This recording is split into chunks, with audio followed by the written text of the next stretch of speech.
What's up, Renko? How's it going, man? So this week, school started. Taking my son to school. I'm actually proud of the school. It's in a nice place. It's in the center of Prague. It's literally like in the center of Prague. And we ride the train to take him there. Be getting up early. And I am not a morning person at all. But I risk it to take him to school. And I'm not even getting up like super early. I'm getting up at 6:30. But I'm just not a morning person. Like this shit, it just like destroys my like entire week if I have to get up like 1 or 2 days. But yeah, so far he's cried every day the whole time. But yesterday was the first day that the parents could leave. Monday and Tuesday, we like the first day me and his mother went. Then the second, but he did so bad that day, which I figured, because mommy, and it was his first time being pretty much being forced to play with new kids and new people. So Monday pretty much went terrible. He was literally the only one crying like that too. Like all the other kids, most of the other kids, all the other kids were fine. He was the only one crying, and he cried literally the entire time. Then Tuesday, I just took him alone to see if he would be, better with if it was just me, because because I'm dad. He tries to hold in crying with me. So like, it did. He cried the whole time Tuesday too. It was funny because like when it was me and his mother there on Monday, he just kept wanting to hug her and not get off her and all that, right? But then the second day, like he was just crying anyway, and I get it, he's not used to being in a school or anything. Um, and he would just keep coming to me like the only time he says bye bye is when like he's really ready to go. Or he's like whatever the situation is, like if he really wants to get out the situation, he'll like come to me and be like, bye bye. And like well, so he would come to me like at the school and be crying because he was crying the whole time. He was like bye bye, and make sure I see him say bye bye. Go bye bye, and then like run out the classroom. So I had to keep going out there and getting him. But I ended up meeting this Russian dude. He's living. He told me he's been living here since he was like 16. I find a bunch of guys like that. I always stumble on these guys. They're like from Ukraine or Russia, and they've been living in Czech Republic since they were like 18. And they're always like my age. Like they're always like right around 40. So all their life was like spent. All their adult life was spent in Czech Republic. I gotta write because I gotta call him because we were supposed to go boxing, and I forgot to write him. Because he goes to his friend has a boxing gym somewhere. I completely forgot about that. But yeah. So we left him all day yesterday. Well, not all day. It's like 4 hours on Wednesday. We left him all day. And they sent us pictures. And he looked much better in the pictures than anything I ever seen when I was there. So he's getting used to it. He's going through his growing phase. Yeah. What's up with you, Brandon? Yeah. So they said he was able to. Okay. So when we left him there all day yesterday, because like the school's literally in the center of Prague. So like when we left him there, we only left him there for 4 hours. So we just walked around. Like we went out to go eat breakfast. And then we walked around just downtown. Which see here's a part about my life. Like everyday shit in my life would be like many people's vacation. You know what I mean? Like, and this is just like this is genuinely. Let me see. We'll show you. Hang on. Let me see. It may not even show up well, but because I sent it to my dad to show him like where we were walking, like as while we were waiting on him. Let me see. Make sure there's nothing here. Yeah. So, oh. How do I? Okay, yeah. So I sent this to my dad to show him where we were walking while we were waiting on him to get out of class. Like his school was like literally like maybe a block west, and then that's where we were walking like on our like and like I said, see, like the things in my life are like seriously like most people's like Instagram posts. But this is what I try to say all the time. Like Instagram is not real, man. Instagram is majority just people like trying to show a fake life that they don't live for like views and likes and all that shit. Like, but my like literally like that's literally my life while I'm waiting for my son to get out of school, like literally a block down the street. Because that was an old town. His school is like a block over from the mall in the newer part of downtown. So if you know Prague, you know where old if you know where Old Town is, like you know where I'm talking about. It's like 3 blocks separating the two. But yeah, that's why I always say, man, like don't like I would highly recommend to just not even use social media because they just sell so much bullshit. Like I said, man, like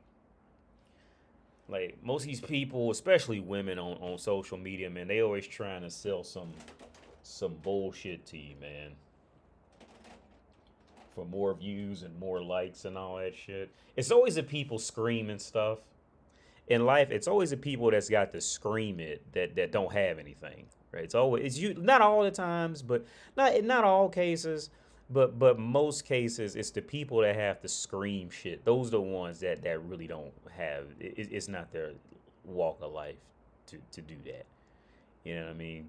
Like and like I always say that on my channel. Like don't just don't even get on something like Instagram, you know, for the most part. Unless you're like, okay, the only reason I get on Instagram is when I'm taking a shit or like I'm like super bored somewhere and I'll fuck around and like get on like a reel, go out on the reels. But even then, most of my reels are like comedy shit. The vast majority of things, like I guess my what do you call it, algorithm shows just like comedy shit.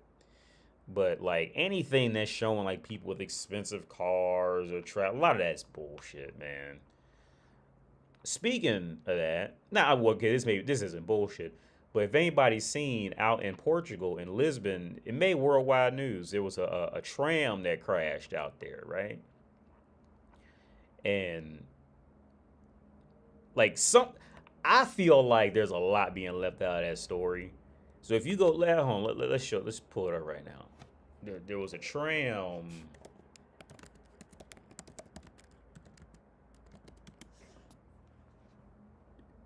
I mean, it's fucked up that people died, but like when you see this tram, the damn like there's some serious this shit.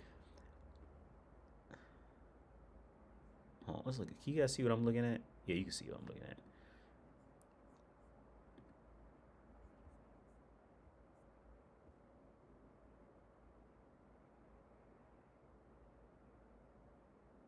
Yeah, see, like by the time a tram went off the tracks, it ended up completely flipped over and shit, something must have.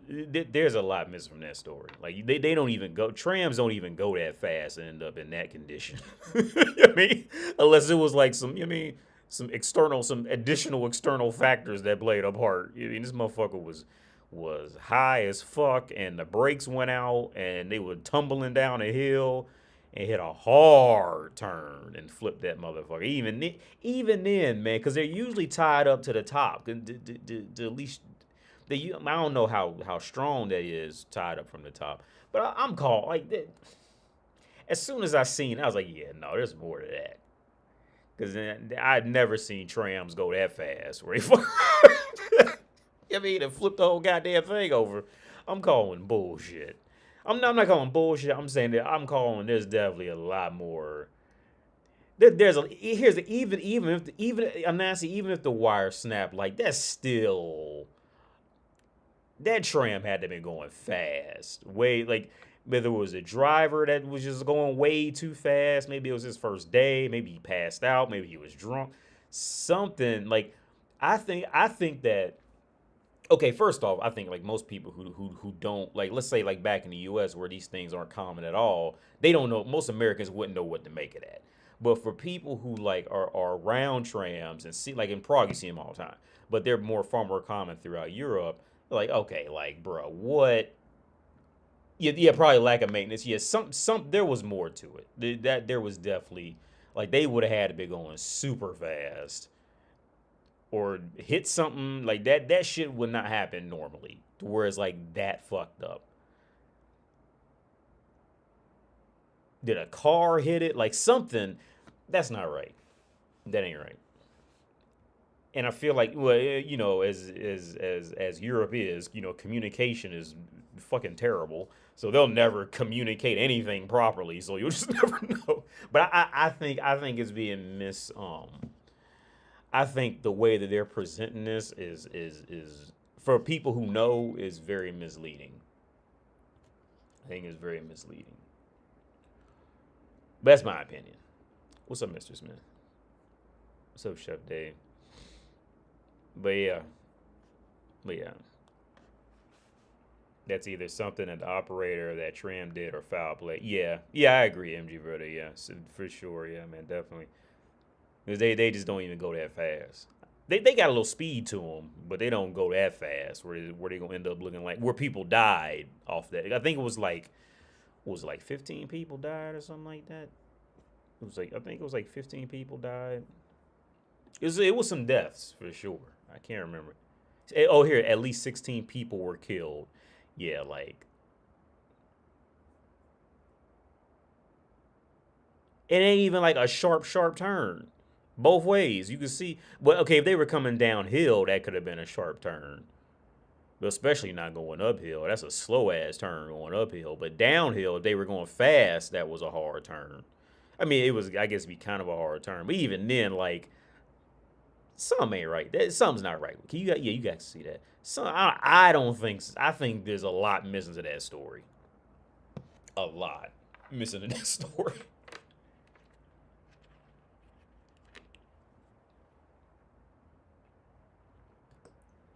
I mean, cause like, why are the tracks? Cause like, okay, look up here. Like, look at the top. Like the tracks. Like, did they just do that, or was it like that? Did it start to derail and just rip all that shit out when it was coming downhill? Like, too much is not being told. I feel like something. I don't buy that. But again, like I said, man, see, and see, this is the difference between the U.S., a place like the U.S., and a place like anywhere in Europe. Like the sense of like thorough communication over here is like severely lacking. So like we'll never know. You know what I mean? Like in America, you could be on motherfuckers to release the Epstein case files, and motherfuckers will remember that shit for 20 years, waiting for that exact thing. Oh, we want Obama's birth certificate. Motherfuckers will remember that shit. In Europe, you might as well forget about it. They ain't gonna have their levels of communication just are dookie, like just low. So we will never know.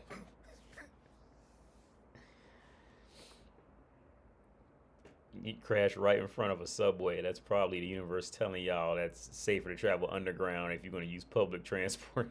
Yeah. And you know what's crazy? I remember riding the underground there, and like it was definitely nicer than Czech Republic's. Like the overall quality of it was definitely much nicer.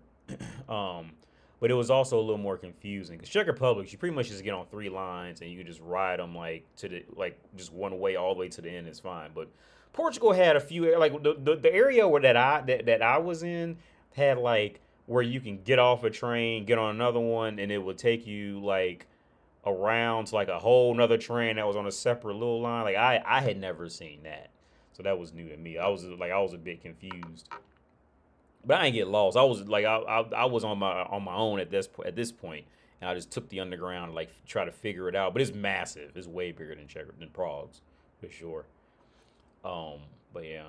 But I think it was nicer too. Overall, like the underground was much nicer.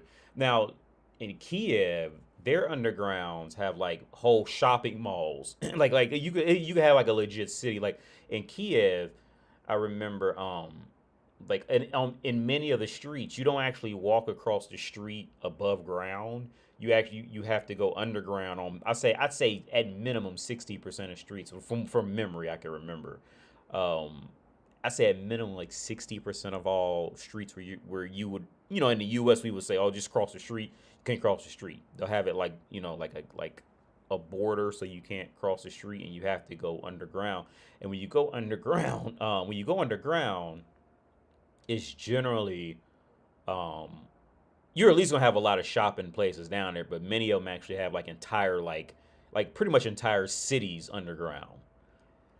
And I asked ChatGPT when I thought about like why is that, and they said it kind of served as like one of like it served like many purposes. Like if they ever get under like attack, people could just go down there. But they also use it as like shopping centers and shit like that too. But yeah, I had never seen anything like that, like in Kiev. Just farted. Looking at myself, looking at the camera, looking at myself, looking at the camera, looking at you, looking at myself, looking at the camera. What's up, Elijah? Good, man. I'm tired. I'm tired, man. My son started school, and I got to get up at 6:30. Take him there, and I'm not a morning person, so it destroys my entire month doing this shit. Completely destroyed. But I do it anyway. Hope you're doing all right, man. Ugh. But that's rough. Oh, there's a video. I didn't even see this video. Let's watch this.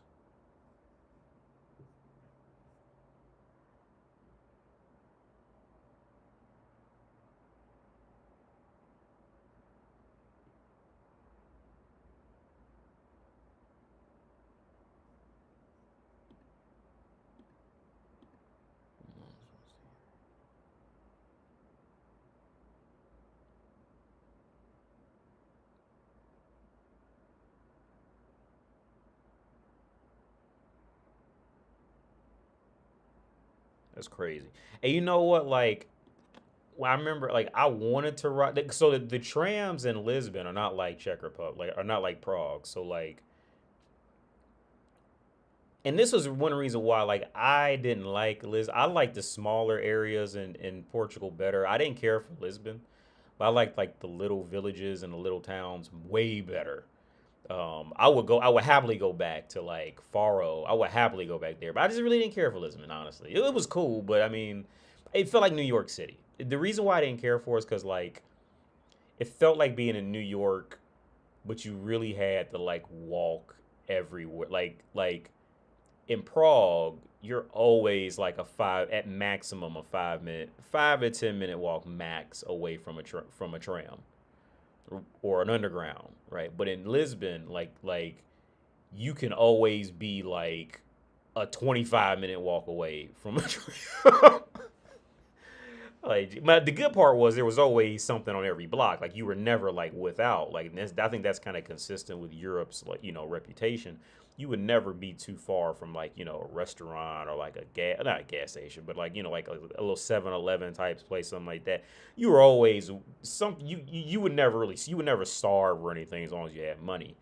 But it was just really spaced out. It was just really big, and I think Prague probably spoiled me with that because in Prague, like I said, like wherever you walk in Prague, you are going to see some tram lines or underground or a bus stop somewhere to connect you back to life, right? You are never going to be left out in Prague. Now Lisbon, you will get left out. There'll be train tracks, but no train may not.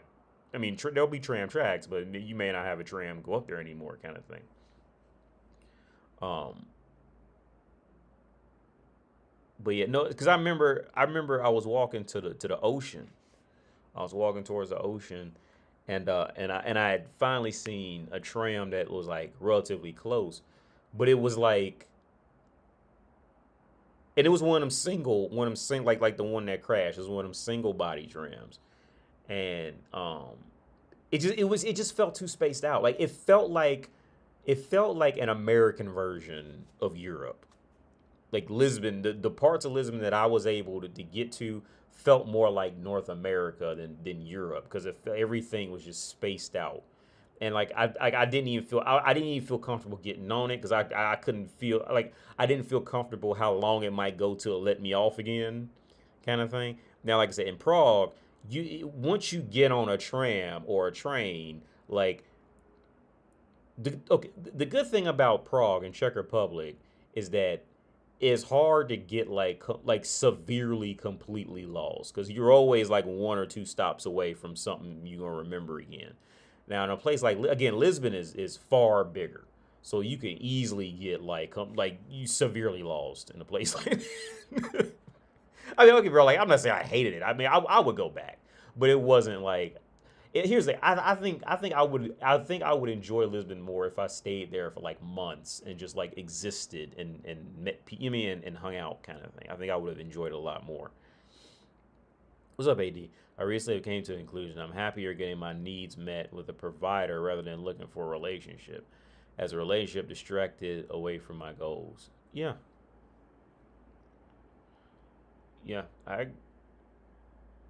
It's just easier, man. I tell you, because me and my spouse, we were talking, and this is similar to your situation, but in the end, I totally agree with you, and I agree, and I think it's the best thing for this man.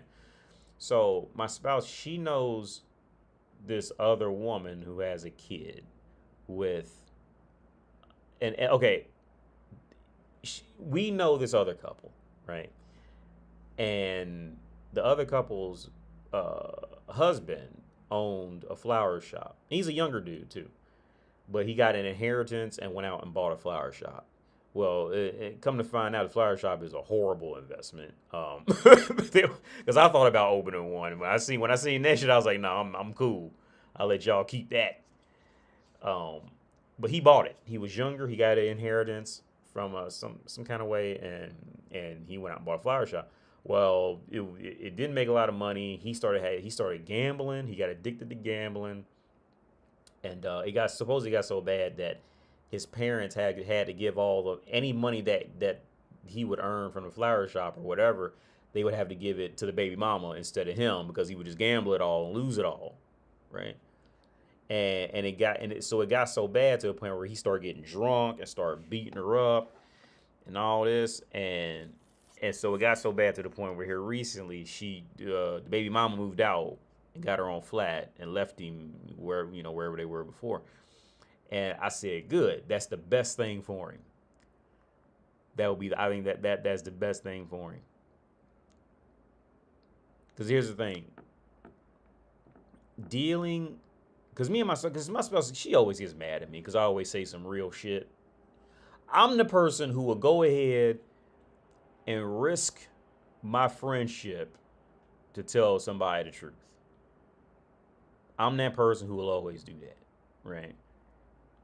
Because I'm not going to because when I was younger, I used to just notice how many people were living their entire lives in a lie because they were just too afraid to say something. And next thing you know, 20, 30, 40 years go by, and now they're just completely mentally fucked up. And it's all because of like two little things, right? And it just snowballed from there.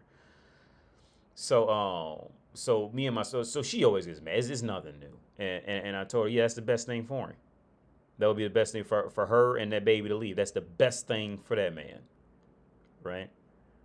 And she's like, well, how could you say that? It's woman shit. What I mean, women, because but once a woman has a kid, she wants to, her prime objective is to make sure the kid is she wants to feel like she's protected by a man and that her offspring gets the resources from the man. So like that's all the woman's after on a biological level. On a scientific biological level. Now she'll get mad. They'll get mad if you tell them this, but that's what it is for real. And she knows my thoughts on these things. And she said, well, how can you say that? I said, because look, whatever that man was before he got with a woman, 9.9998 times out of 10, that's the man he's gonna be when the woman leaves. Now. And I mean like in a relationship, not like just some hooker shit, but in a relationship. Because when that man gets with a woman, there's very little chance for him to grow, develop, do anything because guess what? Her feelings gonna be hurt. They got to worry about her feelings. Oh, you want to go to school? You want to do something with your life as a man? Okay, yeah, I'll support you. Anyway, I think we need to talk about and guess what? That man is struggling with whatever he has going on, whatever his his faults or pluses are. He's struggling with all that, and then he still got to keep up with this woman that's literally just dragging his life down every fucking 15 minutes. Because most men aren't going to have the courage to just push them off because it's that social pressure, and women know it's a social. Women know it. It's a social pressure to keep guys all. Oh, are you okay? What's going on? I hope everything's okay. I hope you feel good today. What have you eaten? How do you feel today? You see, women know that social game, and most men are too afraid to like call them out on that shit. So now the guy's wasting all his time thinking about her, angry because he can't figure something out with her. Now he's fucking up in his real in what he's trying to do with his life. But then the woman needs more. She'll need more money, more attention, more time, more emotions, all this. And the man is trying to juggle himself as an independent man on top of carrying this piece of shit around. Right? And I told my spouse as we were in the kitchen, like we always are, and I told her, and see, those guys you see on TV or anything, and they got them big old beer bellies, and they always drunk, and they hanging out in bars. Yeah, because they running away from what they found themselves stuck in. They stuck in a trap. They stuck with that woman at home, and they don't know how to get rid of her. I know a dude down the street like that. I know a man down the street because we hung out about 2 weeks ago with him and because his wife's actually American. I was actually the one who met her first, and we set that up to hang out.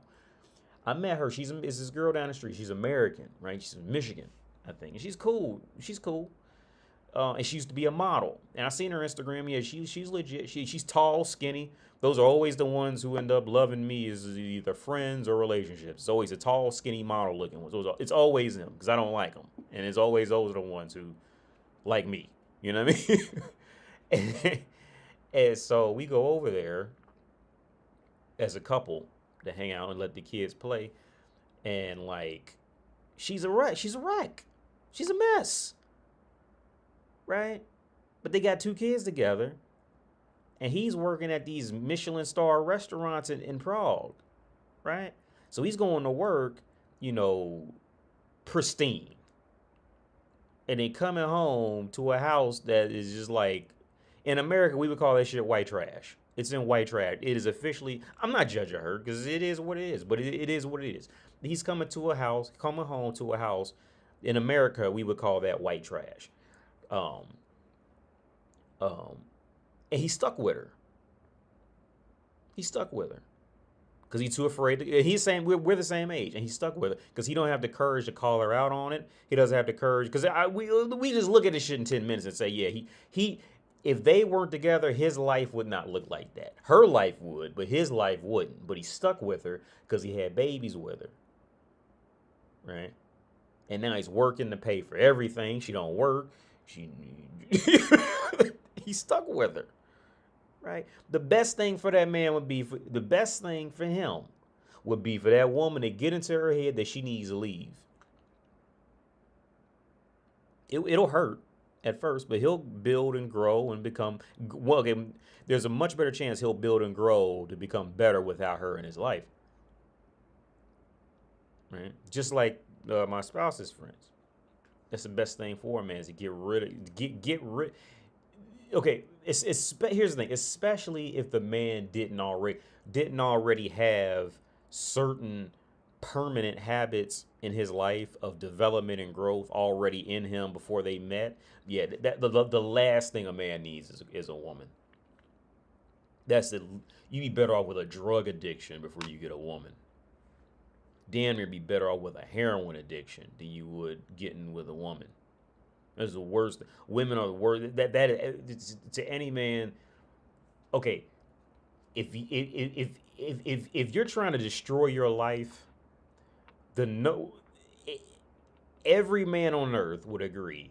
If you're trying to destroy your life, women would be in the top 5 things that you can do to destroy your life for whatever you're trying to do. This is what it is. This is reality. She's gonna drag you down. She's gonna piss you off, drag you down, or she's gonna monkey branch, go keep growing and monkey branch off. It's just like you said, like Mo said, it's just a distraction.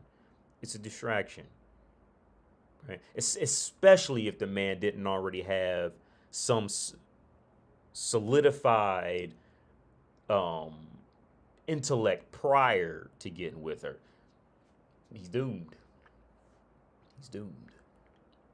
I agree. So Mo, I completely agree with you. I completely agree with you. 1,000%.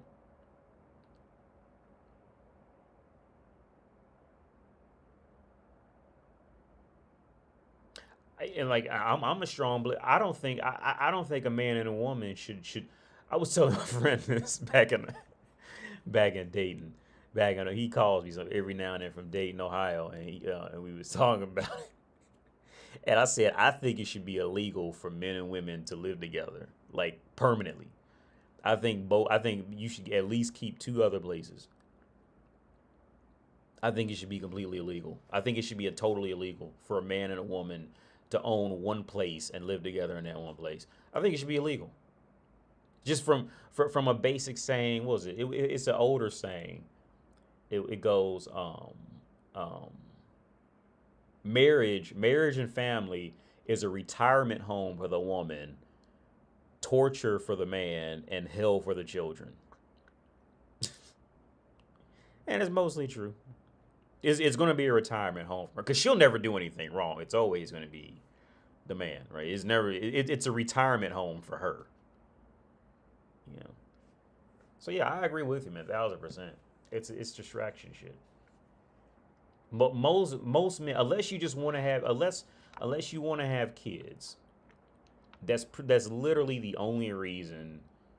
Or I can see companionship in some way, but especially like for like younger guys, like I'd say under the age of like 45, like the only reason why I would ever say to really keep any woman like hardcore in your life, like to where y'all like just chilling all the time and shit like that, and have her be your confidant and all that ridiculous shit. The only time I could ever see that is if you're trying to have kids. For everything else, you just get a dog, just get a couple dogs and a hooker. A couple dogs and about 3 or 4 good hookers you can keep relationships with. Because here's the thing, and like I said before, a long time on this channel, man.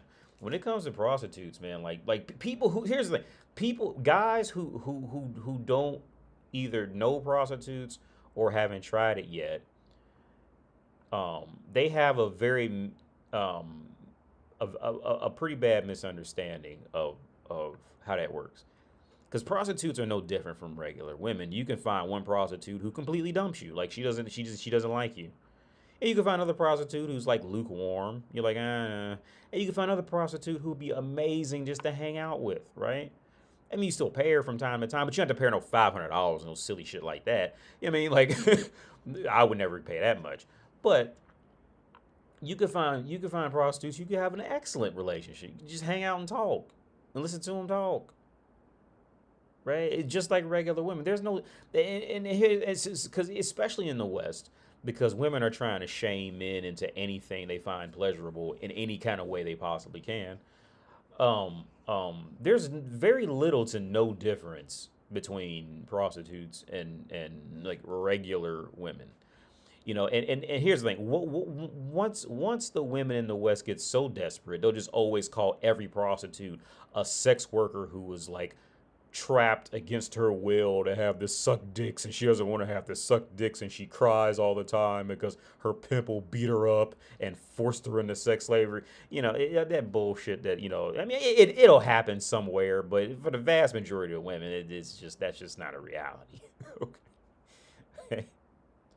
Like I said, I'm not saying it doesn't happen, but like I said, it's like I said about 2 weeks ago, it's the fat excuse, you know, like, oh, I just have a low metabolism, blah blah blah. No, motherfucker, it's what you're choosing to put in your mouth. and the quantities of it within a certain period of time. That's what the fat excuse usually comes down to. But since since that population who can't accept that, they can't accept what they've done with their life, then it must be some magical other shit. No, it was it's the commercial. See, they're using colors to hypnotize me, and that's why I can't stop eating McDonald's. Yeah. No, motherfucker, it's you. You drove up to McDonald's and kept ordering 8 number 5, 3 number 3s, 4 number 8s, a medium fry, and a Diet Coke, and now you look like that, right? McDonald's did not come to your house and shove one French fry down your throat. Okay? It is what it is. And like I said, like with sex work, it's similar thing, same thing. For the vast majority of women, them women was looking for men so they could go out there and be prostitutes and have at least some type of protection afterwards, or at least they could feel protected. That's what it's all about, man. But yeah, back to the prostitute thing. Yeah, there's very little difference to no difference between. Here's the thing. If anything, I find prostitutes far more entertaining to talk to. Far more, and it's not even close.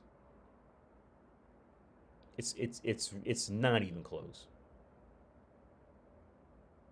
And I meet with I agree, and I meet all my friends, and I'm still in university right now doing another master's degree right now, and we meet up for video chats well not this time, but we usually meet up for video chats every week, and to this day, out of my lifetime experience of meeting new people, from hanging out with highly educated women to regular working class women to prostitutes and everything in between, gypsy women, like real gypsies, not like that white romanticized gypsy bullshit, but real gypsies, regular Czech bitches, German bitches, whatever the fuck. To this day, to date, the most entertaining and the best conversations were always had with prostitutes. And this is before I even gave them any money or anything like that. To date.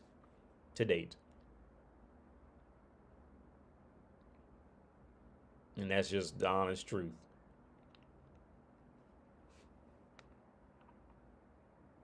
Because I can go over the flaws with all the women if anybody cares about that. I can go through the flaws in every echelon of woman that I can think of, at least off the top of my head, if anybody's interested.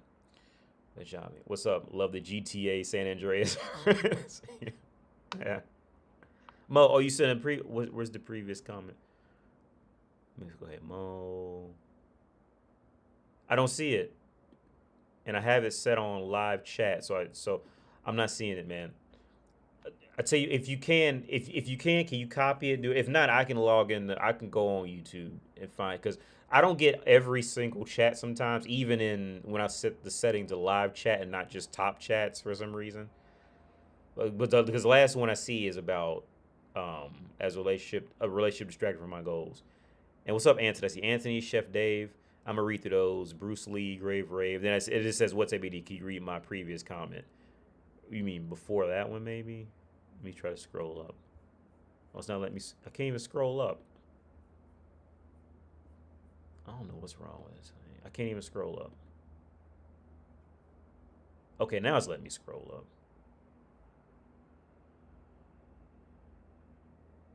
What's up, Rich?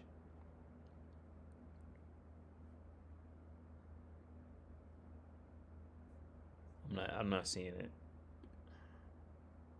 Hang on one more time.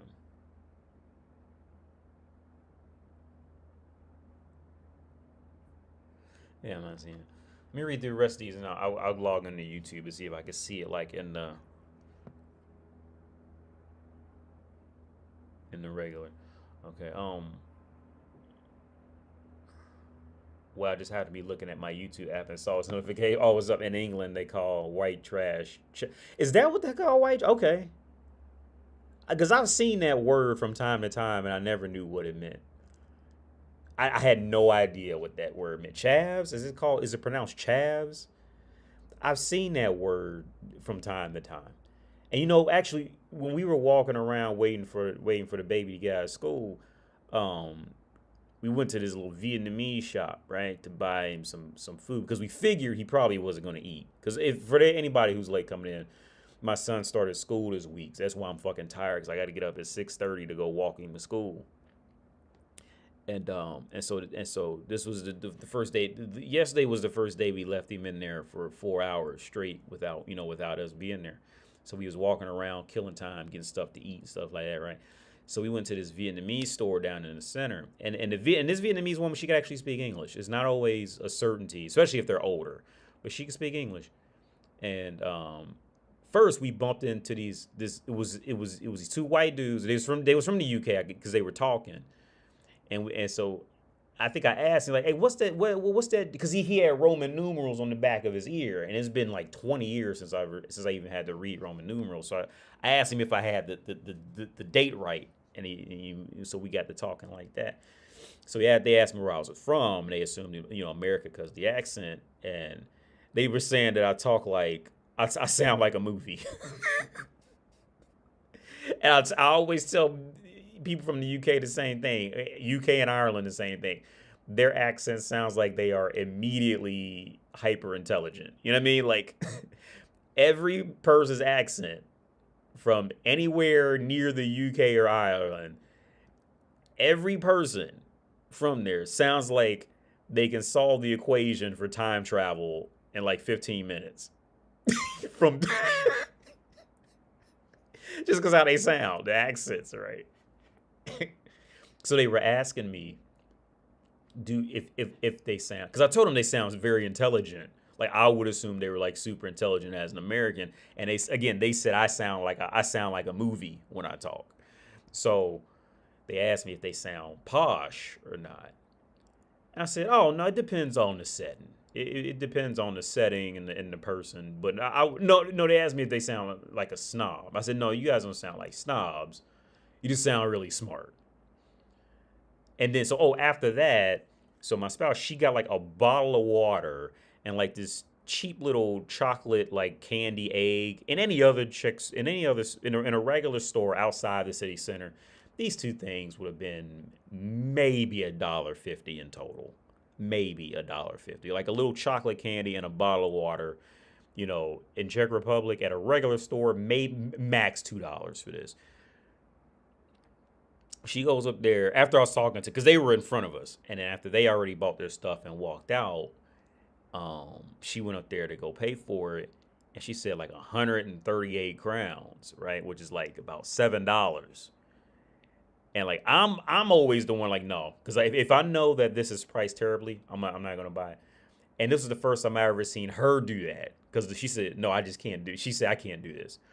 So the Vietnamese woman, we all started talking, and she told us like why it was, because she knew it was expensive too, and she wasn't even mad. Like the Vietnamese woman who owned the shop, she was actually pretty cool about it. She was just going on. She was saying no, like yeah, they charge us 150,000 crowns a month for rent. So 20,000 crowns is $1,000. So what's that? 5, 6, 7. So they pay about $7,500 a month for rent down in the city center. And she said that's why we got to. So they're charging literally for a bottle of water that size that we were going to buy at a regular Czech store. It would have been about 50 cents. For what she was selling it for, 70 crowns. She was selling it for $3.50. She said about 70 crowns, something like 70, 80 crowns, something like that. So it was about $3. She was selling what's usually about a 50-cent bottle of water. She was selling it for $3.50. In America, that's still not a bad price, but here, no, it's a terrible price. I would say I can't say that. In America, because I try to tell my spouse, like, see, back in America, things like bottled water or anything that's even packaged to look remotely healthy is going to be much more expensive. Whereas like here, like you can like this, like a bottle of water of this size. This is 2 liters. This is a 2-liter bottle of water. I don't know what brand this is, but I don't even know where I bought this from. But this size bottle of water in Czech Republic will run you if you go to like a regular shop outside, even if it's just a regular grocery store in the city center, it should cost you no more than 75 cents max for this. And that's on this extreme high end. In reality, they're usually about 9 to 10 crowns, which is like 50, high 40 cents. Right. So the fact, and she was charging $3.50 for a bottle of water that wasn't even half this. It was like it was like here down, but it wasn't even this big. It was, and she was charging $3.50 for that. So, but that's how, I mean, that's how we all got started talking. And she told us about how much they got to pay for rent, and it's crazy.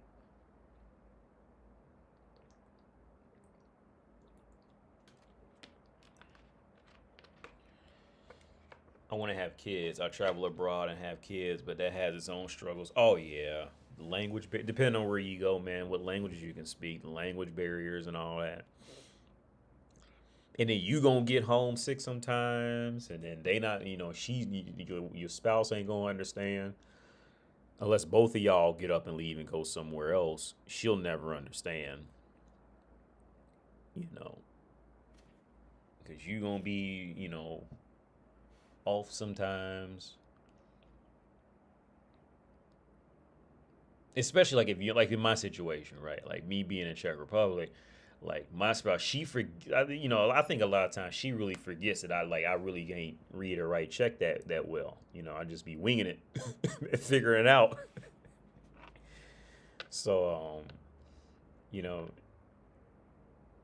I mean, my Czech has gotten a lot better, but I'm still not like, if anything gets like too in depth, I can't do it. I just can't, I can't figure it out.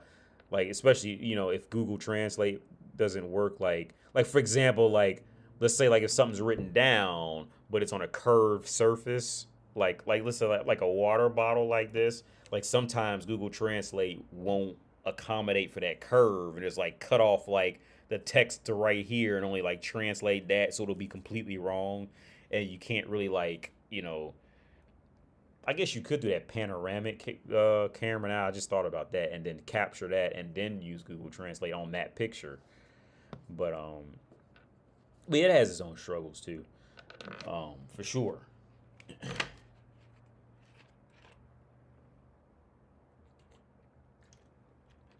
But it's one of those things. It's the payoff situation, man. It's like it is. There are good points too. For example, like when we take my son to school, it's not labeled an international school, but it's an international school. It's literally in the center of Prague, and you got to be living in an expensive area to even put your kid in there, or know somebody. And we knew somebody.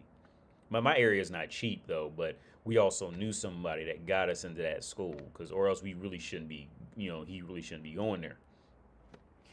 So the beautiful part is like when you have kids like that, when you have a kid in another country, especially if you send them to like an international school, you meet other parents who are like in wild positions like you, and all y'all just like, there's one Vietnamese girl, like, here's the weird part, like the Vietnamese, like Vietnamese and Russian people immediately take to me, like immediately.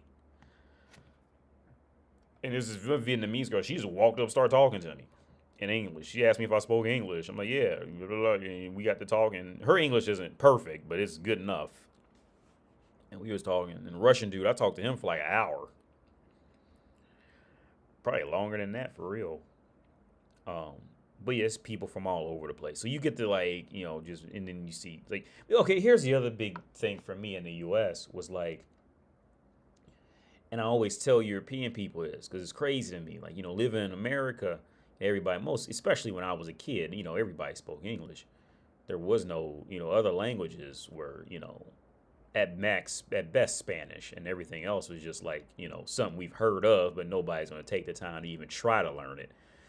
So I still remember as a kid, I was watching PBS. For those in America, you know what PBS is. That's one of them, like, one of those intelligent channels that always have, like, they always teaching you something on there.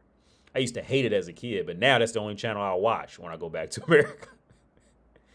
And I remember one time they had like it was some little kids there, and they was reading, right? and they were reading in English, but you could tell, like, even as a kid, like I could tell that English wasn't their first language because they was reading like they was big ass. They was probably about 9 or 10, and they was reading sentences like "I am opening the window," "I am opening the door," as if it was like an accomplishment to read this shit, right?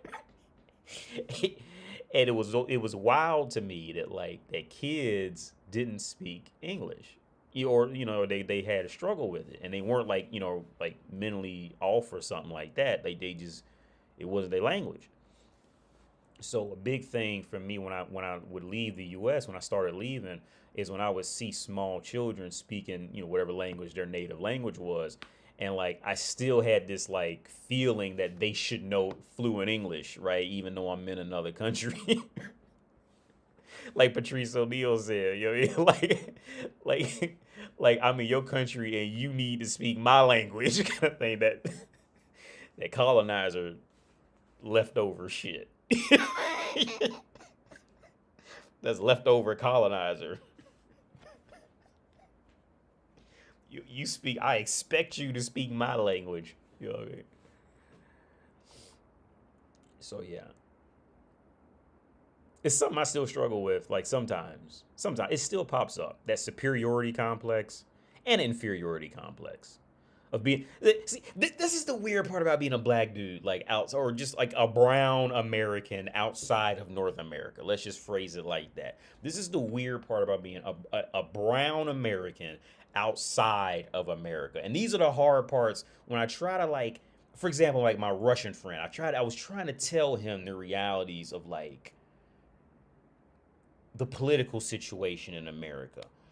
Um, because we was this is when I was eating ribs. I was eating ribs, some pork belly ribs, and I was trying to because we were talking about the differences and and I told him how like yeah because people in the world they watch too much Jimmy Kimmel and then they see like they'll ask Jimmy Kimmel, some dude on Jimmy Kimmel show will walk down the street in like Los Angeles and ask a random person and say like, hey, like what's the first country you like to visit? And they'll say Paris. You know what I mean? And Paris is not a country; it's a fucking it's a capital, right? So like but and these are things that the rest of the world sees, but they don't really. But the rest of the world gets this really bad misconception of like of America for real and like the real inner workings.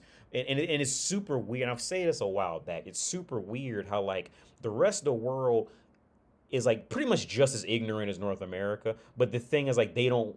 I think their ego is so dense they can't really accept it because they're so used to just making fun of North America that they can't accept the ignorance in it. So for example, I brought up to because we were talking about the military, and I was saying okay like and we were talking about politics in the military, and I said well like as a black dude like I I did sign up for the military, but I don't have any of that severe patriotism for my country because my country doesn't even like me. And I think it's kind of hard for for people outside of the states to really get that because of my country's history and that racial issue that never resolved at all. But again, see these things they don't get this on TikTok and Instagram. So like they're completely ignorant to these things. So I went off to explain, okay, like remember when they was like cutting off them journalists' heads and all that. Now, as a human, I don't want to see anybody's head get cut off. But even Dave Chappelle talked about similar shit like this in his older stand-ups. Um, when political shit does happen, they're gonna kill white people. They're not gonna kill blacks and Mexican Americans, African Americans, the Asian Americans. They're not going after them. They going after the whites, and then the whites come down to us and be like, hey, don't you guys want to go fight our wars for us? Like, no, motherfucker, you don't like. Was this Operation Darky from South Park? No. And they just try to like wipe a clean face and it's these inner workings of the states is see these are the deeper parts that the rest of the world is like severely is and it's many other topics too, but this is just one topic I brought up is that see these things you'll never read this on CNN or in social. You'll never, unless you go purposely looking for it, you'll never be told about any of that or like I said, what, 2 weeks ago, like how Muhammad Ali went off about why he wouldn't go to war, because like why would you want me? Why would you want a colored person to go to war when they come back from war? You really don't want to even sit in the same restaurant as you. So like it's a really fucked up situation. But the ignorance is it definitely it goes both ways. But I think that especially Europeans are more dangerous with their ignorance, because it's like when these topics come up, they become so strongly ignorant that they can't even slightly accept the fact that they might be ignorant, right? And then it's like if you bring up a fact, then it's like this severe sense of silence. Oh, I didn't think about that. That always happens, and it's just like I'm not saying I'm like mad at them or anything like that, but it's just these are common issues and struggles. You'll slowly come to figure out. It's like the rest of the world is so used to just like shitting on America that and like I said, I think the rest of the world is more dangerous in their ignorance because they strongly believe it. Like here's the thing: the rest of the world will make fun of America almost to the same level as like Americans will like make fun of like black people for being black, right? And it's like it's such a dangerous position of ignorance, because it's like nobody else will ever check them, and they end up in this echo chamber of like shitting on that thing. And cowards are always the most dangerous in big numbers, because now they'll start believing anything amongst each other, and they don't care about intelligence. They'll hang out in echo chambers and listen to other people for the next 15-20 years, and have a complete misconception from the very start of what actually happened. Right? And then wonder why they're so confused later. Because I remember me and the Russian dude, we was in a bar a while back, and we was hanging with some German dudes, and they actually brought it up first. He asked like, why are Americans so dumb? And I said, well, I gave him my usual response. I said, well, I mean, in all honesty, it's the same both ways. But the thing is, like, I'll get made fun of, whereas like you like the European. Here's the thing. Europe on an entirety fell into this extremely weird position where they have a ton of nostalgia that just happened to play out in their favor. I mean, there was, given history, they had a relatively, they had a very important part of history around the 18th century. They had a very important part in human history, and throughout that up to that time frame, between like the 15th century to the 18th century, roughly, maritime trade and the Industrial Revolution, those were their big, very big times. But even before that, with the whole ancient Greece and all that, they have a lot of that nostalgia backing this illusion that they're automatically, high contributors and intelligent and well put together in the world, when in fact they're actually really not. It's actually pretty bad. Um, but it's like, since again it ends up becoming an echo chamber, since everybody's kind of telling them that, then they just walk around and believe it, and they can't even entertain like with this guy. And I'll give you the example. They can't, like, it's hard for them to even acknowledge the other side. So he said, well, how come? He said, why is that Americans can't point to a map and know where like France is or Portugal is? I said, well, yeah, I get your point, but like on the other side, if I showed you a map of North America, could you tell me where Wyoming is? Immediately said no. He said at best he could figure out Florida and maybe California, and that's it. So I said, and that was a perfect example. Like, see, it's the same both ways. But the thing is, as an American, since the world has this circle jerk of essentially being jealous and envious of North America, that's really where it comes from. In all honesty, I'm not saying this to be biased or start an argument. This is just my honest opinion. The rest of the world is literally just envious and jealous of North America, because North America did in 300 years what the rest of the world couldn't do in 2,000 years. And a lot of it was luck, timing, and free slave labor. But needless to say, it was still the same, sliver of time.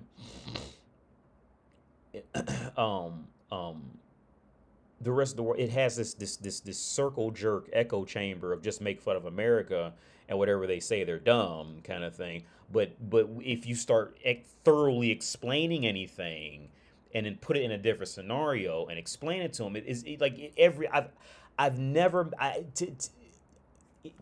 to date either out of all the people I've been over here, either the very few will automatically just know it because they've traveled and accepted different cultures, or they'll extremely fight against it until they just have no answer for a scenario you bring up.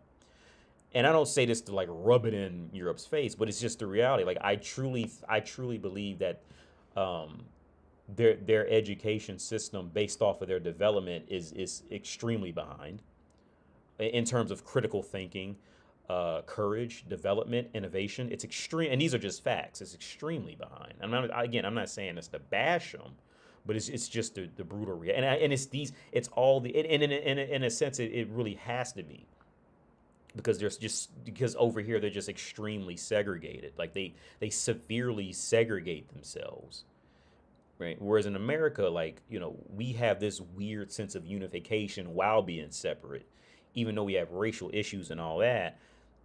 If something were to happen to America, the racist white dude and the racist black dude would befriend each other real fast to fight that foreign threat if it came to it, right? Like this is the big difference. This is one of the big differences in the sense of unification. In North America, let's say any foreign threat came in there, right? And it was coming to take over America.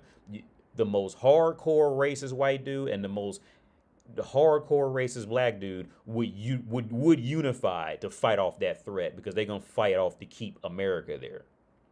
Now, I will say that good part about America's racism and issues, that if pushed, they will unify to fight off that threat. Whereas Europe can't do it. Can't do it. They're still too separated. Extremely, they can barely get along with countries in peace, in times of peace, let alone if they actually get invaded.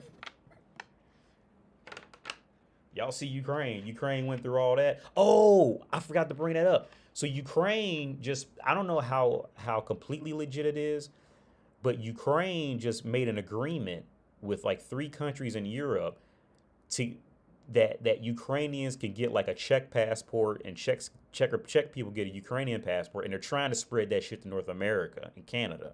I don't know let me Google that. I don't know if it took off yet. But like, and I called that shit a while back. Zelensky is gonna do whatever he can do to keep that shit going until he could find a way to slither into the West. See, he's not trying to slither out further east with that. See, them laws don't apply to Saudi Arabia. He ain't trying to go get passports to India. All right, he ain't trying to go to I can't think of the fucking He ain't trying to go to Mongolia, India, Bangladesh. He ain't trying to go out that way. He's trying to make deals to slither into the fucking West. That's all it's been the whole time. Let me see if I can pull this up right now.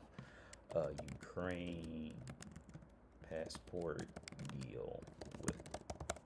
I just seen that a few days ago. Hang on. Wait, check. Let me type this in. Can't get.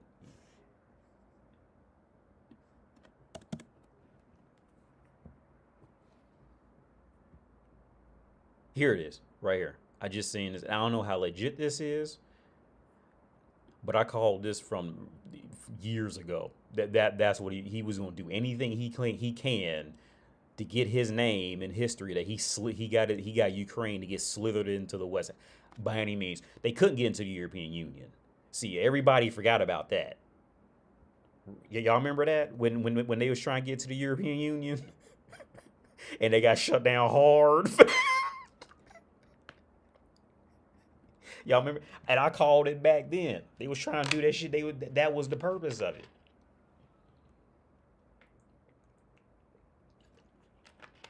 The motherfuckers weren't trying to get in the bricks. They ain't trying to get in the bricks. The fuck? He said, fuck BRICS. We trying to get to the European Union, bro. We can get over here with y'all. What y'all talking about? But no, so yeah, so this article, Czechs among the world's first countries affected by Ukraine dual citizenship law. Ukraine has abolished its decade-old bans on dual citizenship, previously obliging nationals to surrender their other passports. This goes deeper than that, though. Okay, Czech will be among the first countries affected by Ukraine passport, multiple citizens of Ukraine. Yeah, this was it right here. So these countries, it's possible for Ukrainians to get that to slither into the West. This is what it is.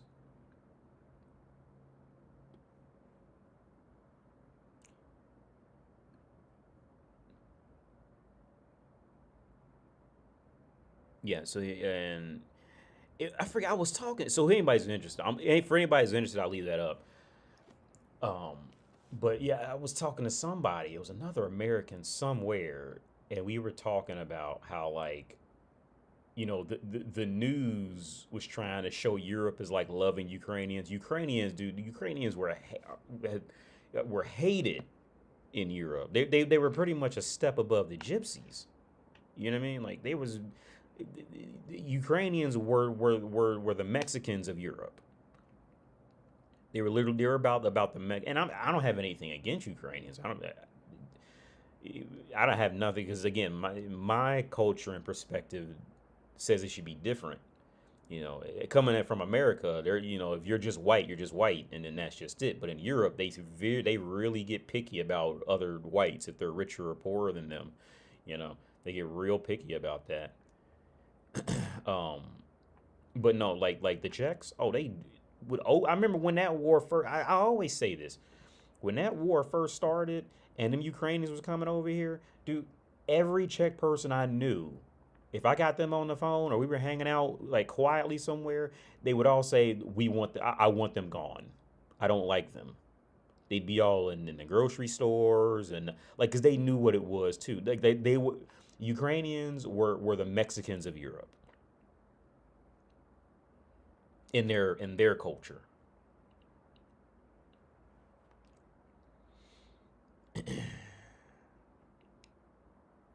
Not to mention, the U.S. is constantly hiding the achievements of its black people. Yeah. Your channel made me realize a lot of countries have an inferiority complex with America. Oh, Javi, for sure, man. Yeah, that is a real thing.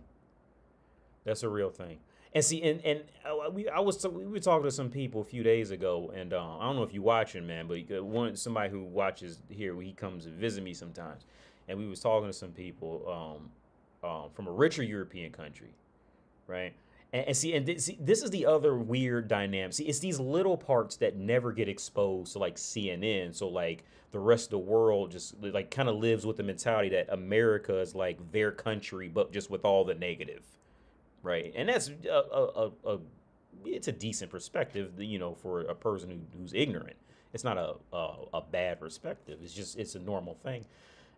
But another really weird, extremely weird part that I find as an American is this. It's like, and I'm going to use Europe as an example, right?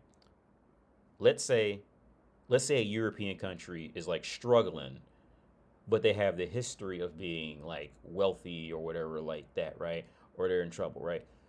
Europe's tactic in winning over other people is to literally say, well, you're being mean because you're not giving us free money and we know you have the money to do it, so why aren't you giving us the money to do it, right? I remember when I was teaching this Ukrainian dude, he literally said that about North America. When North America gave Ukraine weapons, even though they were older weapons, they gave them weapons.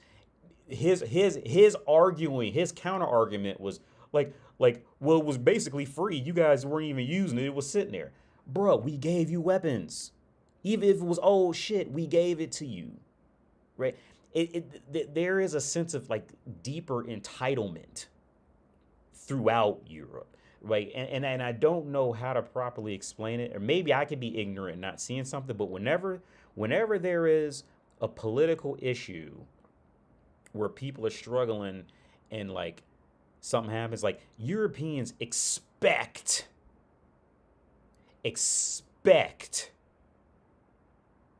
aid and money in this, right? And see, this is another part that history will not tell the world. See, South America would go through these problems too, but South America would get shit loan deals.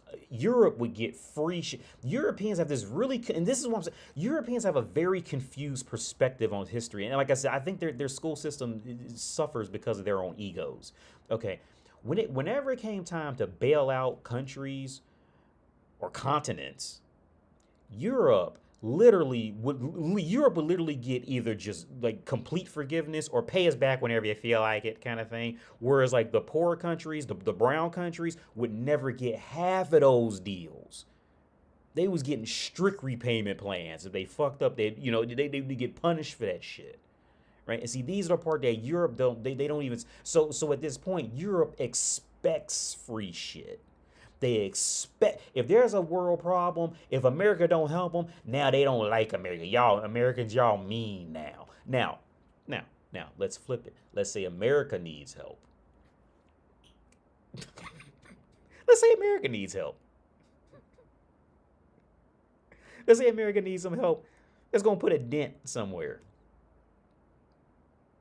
You think that Americans are not gonna we're not gonna blame France.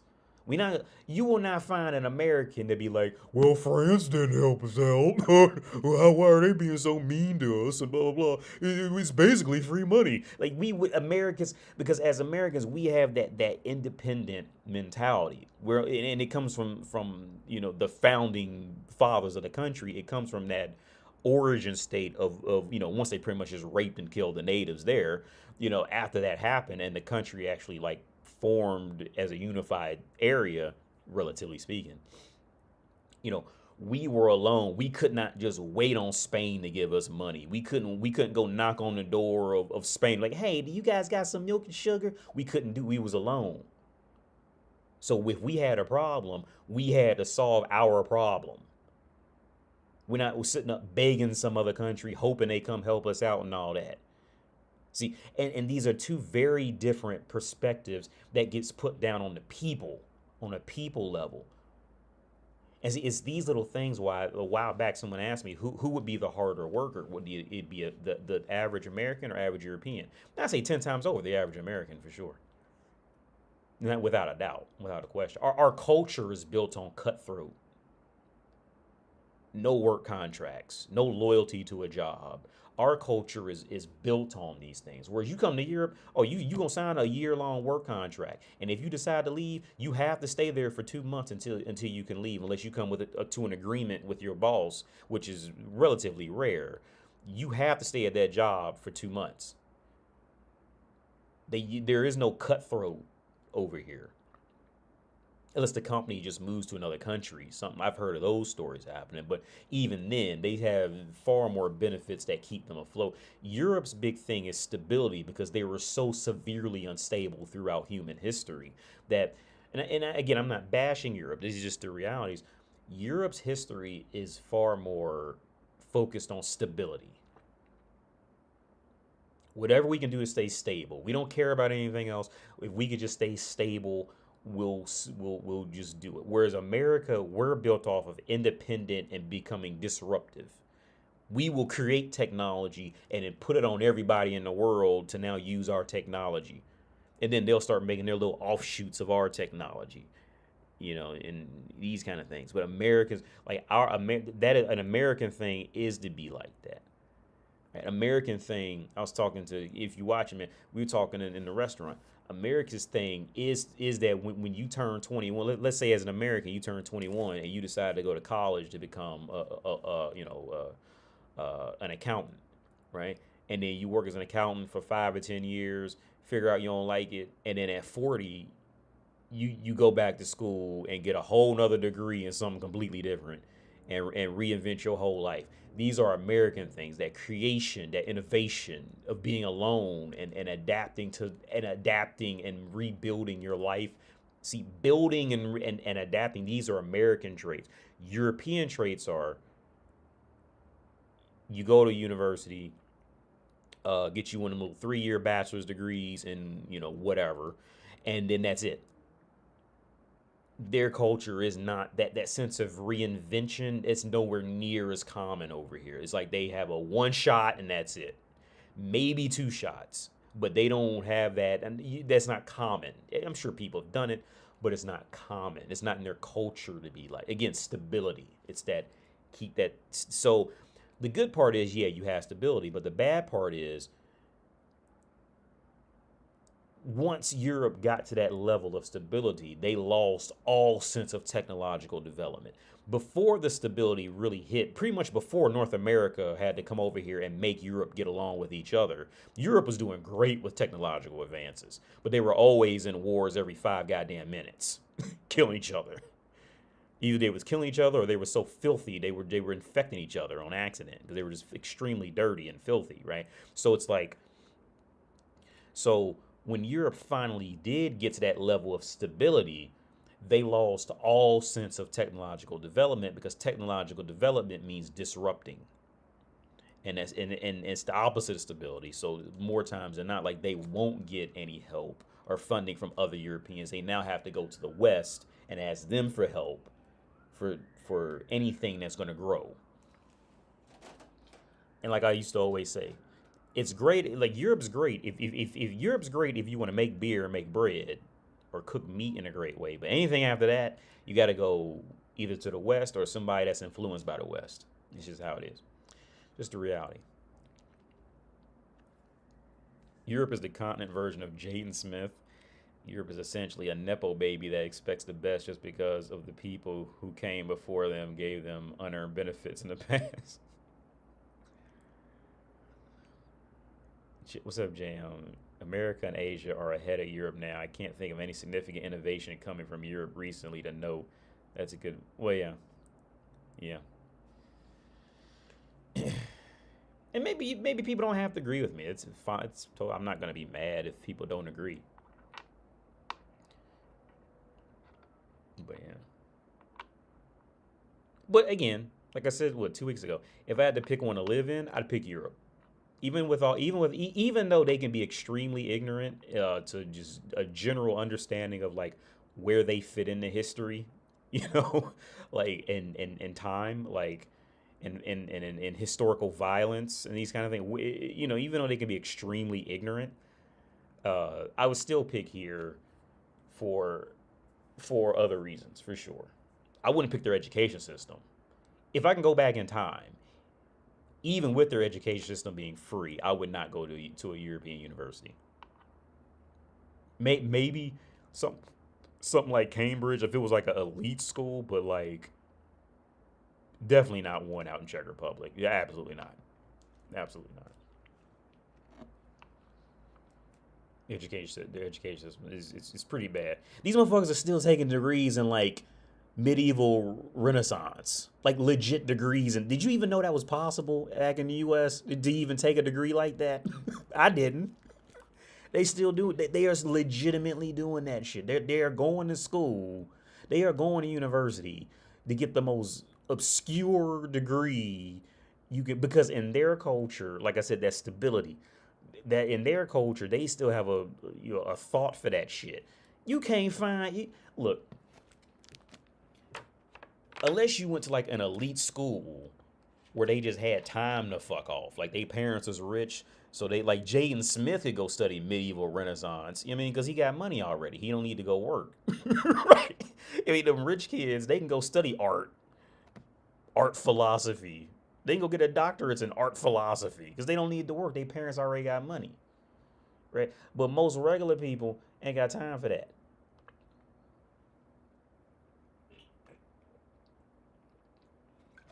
So, and here's the other sad part about the education system over here. It's like, okay, since they don't have that understanding of technology and innovation like Americans do, or like many other countries. I'm just using America for the sake of context. But since they don't have that same since they don't have that same familiarity with technology, this is why they tend to not put any focus, any development into any type of STEM program. Like Argentina. Argentina did the same thing. The saying in Argentina goes, they never miss an opportunity to miss an opportunity. Whenever they get money, they would never invest it into any form of STEM at all. It was pathetic. It's the same. Let me find that so you don't think I'm making this shit up. Never miss.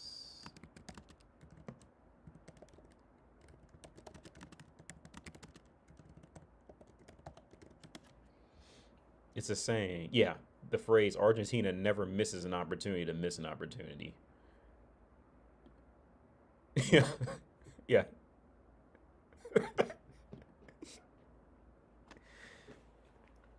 Now I liked Argentina too, and I would live there too. But these little things, get very annoying. But now here's the thing, though. They don't. When I was down there, I never got the same feeling of like that ego that like Europeans have an ego with it. Can I'm not saying all, but they can have a much stronger ego in their ignorance. Now, when I was in Argentina, and we even went off to like Buenos Aires, but then like off into like middle of nowhere, and I didn't meet any person out there who had any kind of like anywhere near the same ego as like the Europeans I would meet traveling throughout Europe. Like they have egos, like egos. Not every single one. I got friends here and all that too. But when it comes to this, like yeah, Europeans have egos in them, dude. And it's really weird. AD, have you thought about moving to Western Europe?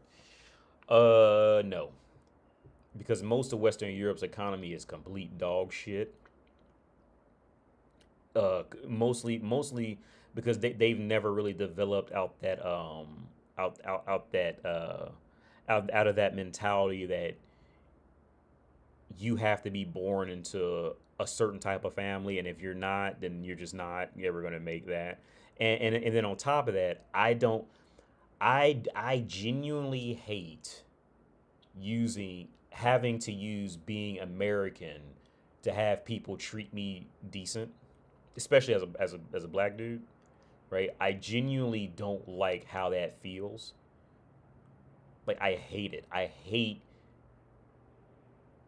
in many cases having to rely on them knowing I'm American to know that I'll finally be treated like a decent human. I think it's fucking gross, and that's another big gripe I have with all of Europe. But I can't really blame them because of their logistical situation and complications of that. But like, I really don't even want to live in Prague anymore. I really don't want to live in Czech Republic anymore. Um, I really don't want to live. I really don't. Honestly, I really don't want to live in Europe anymore. I really rather try to go out further east somewhere where some of my friends are and try that. But I got a baby here now. But honestly, like I really don't even want to live in Europe anymore. To be honest, because like I said, like now I probably wouldn't have so much of an issue going out west, especially. But I would say at least a good 60% of that would be because they would figure out that I'm American, or they would just fetishize me because I'm just black, and you're gonna have always gonna have pockets that do that, and I just find it gross and disgusting. Now I finally see what it's like for a woman who has big tits to try to do anything. Like people are just gonna like her and be nice to her because she has big tits and a small waist and she's cute. Like like the woman knows it, right? So it gets to the point where like she don't even want to go outside because she has to deal with that. And I'm in that boat now. Like I don't even want to go outside a lot of times because I don't even want to have to deal with that. Like okay, are they gonna be staring at me? Like for like even that when I take my son to school, right? It's just that shitty like thing that I come across in Europe, especially as a black dude. And maybe some of this is just in my head because given this situation. But like once they know that you're like accepted by another white person, then it's like you're all good to go now, kind of thing. That on top of, or if they figure you got some money, right? So when I take my son to school, my son's school district is in a more affluent. It's not a rich area, but it's in a more affluent district, right? So the women just like stare at me. I just catch them staring at me out the side of my eye, or they'll just lock complete eyes with me. They just stare at me all the time. Right? It's fucking annoying. Be good looking girls because we're in Europe. You know, most women will, especially young girls, though most women will be good looking, and they're from all over the place, and they're just always staring at me, always. Just heard Greece is suffering a population collapse. Oh, Greece need to go ahead and do something. Yeah, Greece. Well, I only know what I've read, so you know what they say. Like 20% of all this shit is actually true, but Greece has been fucked up for a long time. Before they got to the European Union, they were fucked up, and that greed just completely fucks them up even more. Because Greece had, from what I remember reading about Greece, Greece has a history of tax evasion. Like, and it is a long history, not like the last 100, 200 years, but like a thousand years. Like they have a long history of not trusting each other.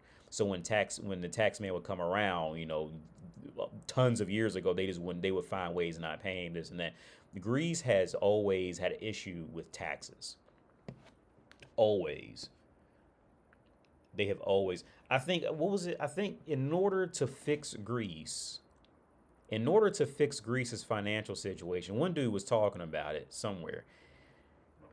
And he put it in terms of building highways throughout Europe. He said, and he brought up the entire cost to build like all the highways in Europe. And he said, in order to fix Greece's total financial situation, you would have to build like the equivalent of like 7 entire European highways. It was horrifically bad. Like Greece has been fucked up for a long time, and they lied to get into the European Union. If I talked about this before, Greece's money, their currency before they got to the European Union was literally classified as junk, and I'm not making that up. That's like literally. Hang on, it was junk rating. Greece.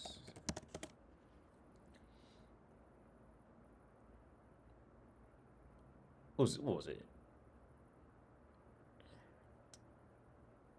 Okay, so AI is saying no, but then right here it says Greece exits from junk status. So which one is? I don't know which one's right. The AI right here is saying there is no junk rated for the Greek currency, but right here, literally, the first link, International Banker, says Greece exit from junk status. Right here. So it's like, which one do we listen to? So let's go.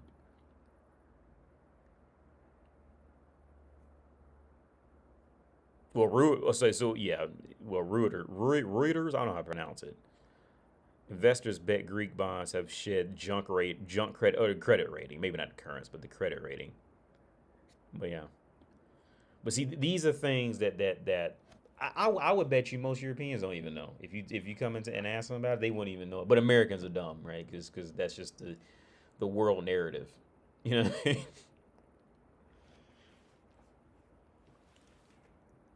If you moved out of Europe, do you think your wife would want to come with you? I think she would, but I don't think she has it in her to actually do it. I think she'd want to come, but she doesn't have the let's play this. If she had to do it, let's say like the country forced her out, she would do it then. But like, she does not have a bone in her body to create something out of nothing. She doesn't have a bone in her body to do that. And when I say create something out of anything that would take, um, anything that would take having to approach the world, unless I seriously push her to do it and keep pushing her to do it, she will not do it. She'll find any excuse, any reason. I'm sleepy, I'm tired, I'm not. She'll do like a child. She has none of that. I think she would want to come, but I'm not gonna waste time forcing her to do it. So she wouldn't come.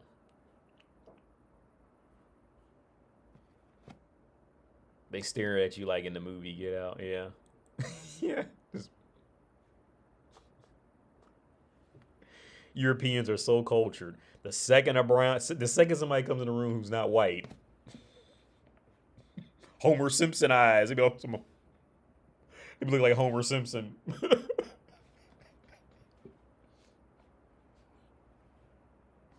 But so cultured. I've always said I think they're the least cultured people on earth in reality. Culture is a hobby for them. And Americans aren't cultured either. But here's the thing: the difference is Americans do have an ego in them too. But in general, Americans will immediately love most other people. In general, now you go on YouTube, you'll find like racist motherfuckers on there because that's just YouTube. But in general, in the U.S., once it's known that somebody's foreign, like unless it's like one of them unless it's one of those hot button situations like, back when 9/11 happened and like anybody who even said the word Muslim, motherfuckers hated them back then, right? Like that is a bad part of America. That media, American media will just brainwash the fuck out of people. Whereas Europe is a little better with that. Mostly because their media is just extremely segregated. But they're a little better with that. But would she come now? Have you thought about? Yeah, okay. Black people are the most racist. A pretty racist statement. Word. Black people are the most racist. Okay. No. Okay. To be fair, with Eric, so where if he said black people are the most racist. Okay, Erica. So I'll say share my opinion. Now I can totally understand, especially in the U.S., where that comes from. For sure, I can totally get it. Okay, and it comes from. Here's the thing. I do agree to a point, especially depending on the neighborhood. So for those of you not in America, I was telling my spouse this yesterday. For people who are not in the U.S., and I think even places in like England and Scotland, right?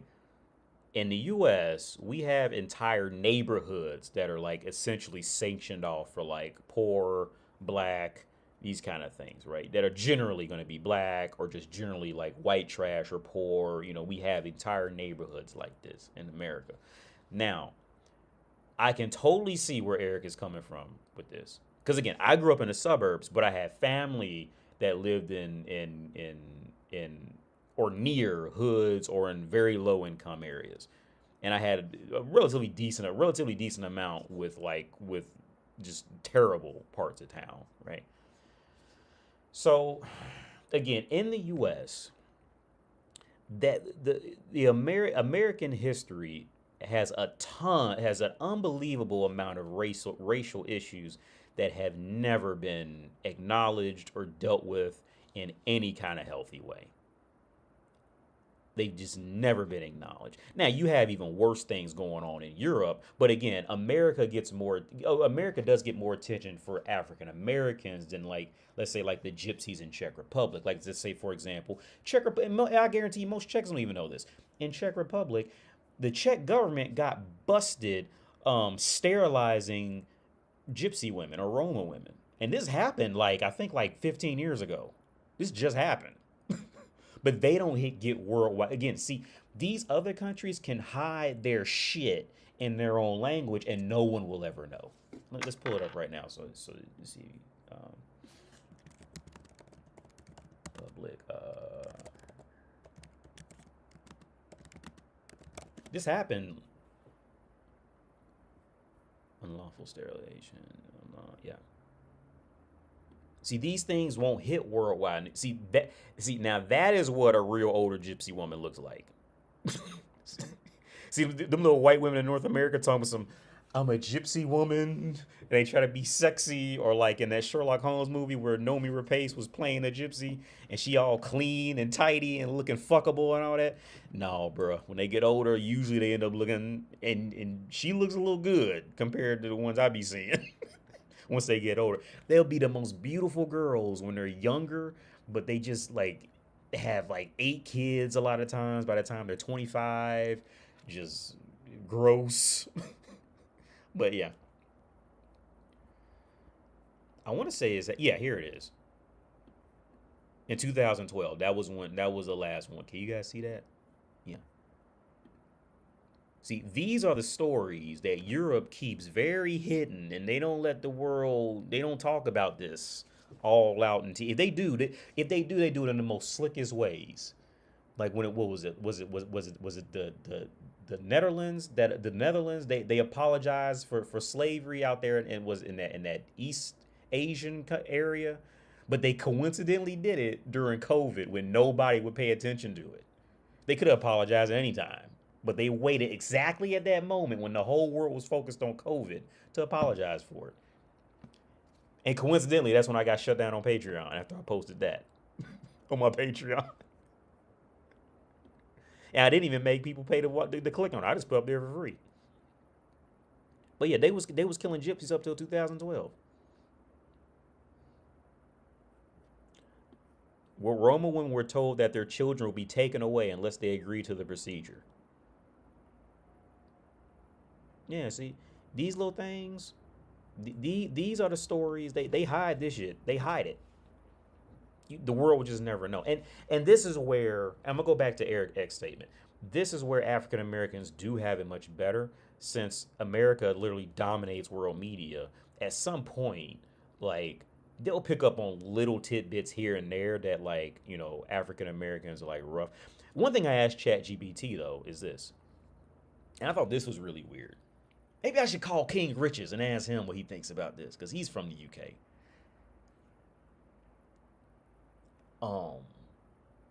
I asked ChatGPT, I said, if the N word is an American word, why is it that black dudes around the world feel comfortable saying that? Because that originates in North America based off the slavery history.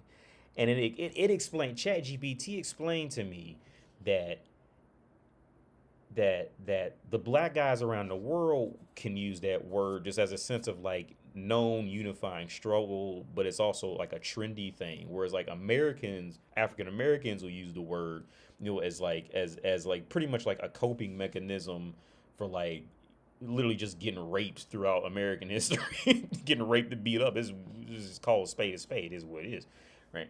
But I thought that was a really weird situation. If you think about it, like, why is it that guys in the UK can say the N word, black guys there, and black guys from Africa or black guys born, like, you know, in Europe, why is it that they feel comfortable saying the N word when that's really like a North American thing?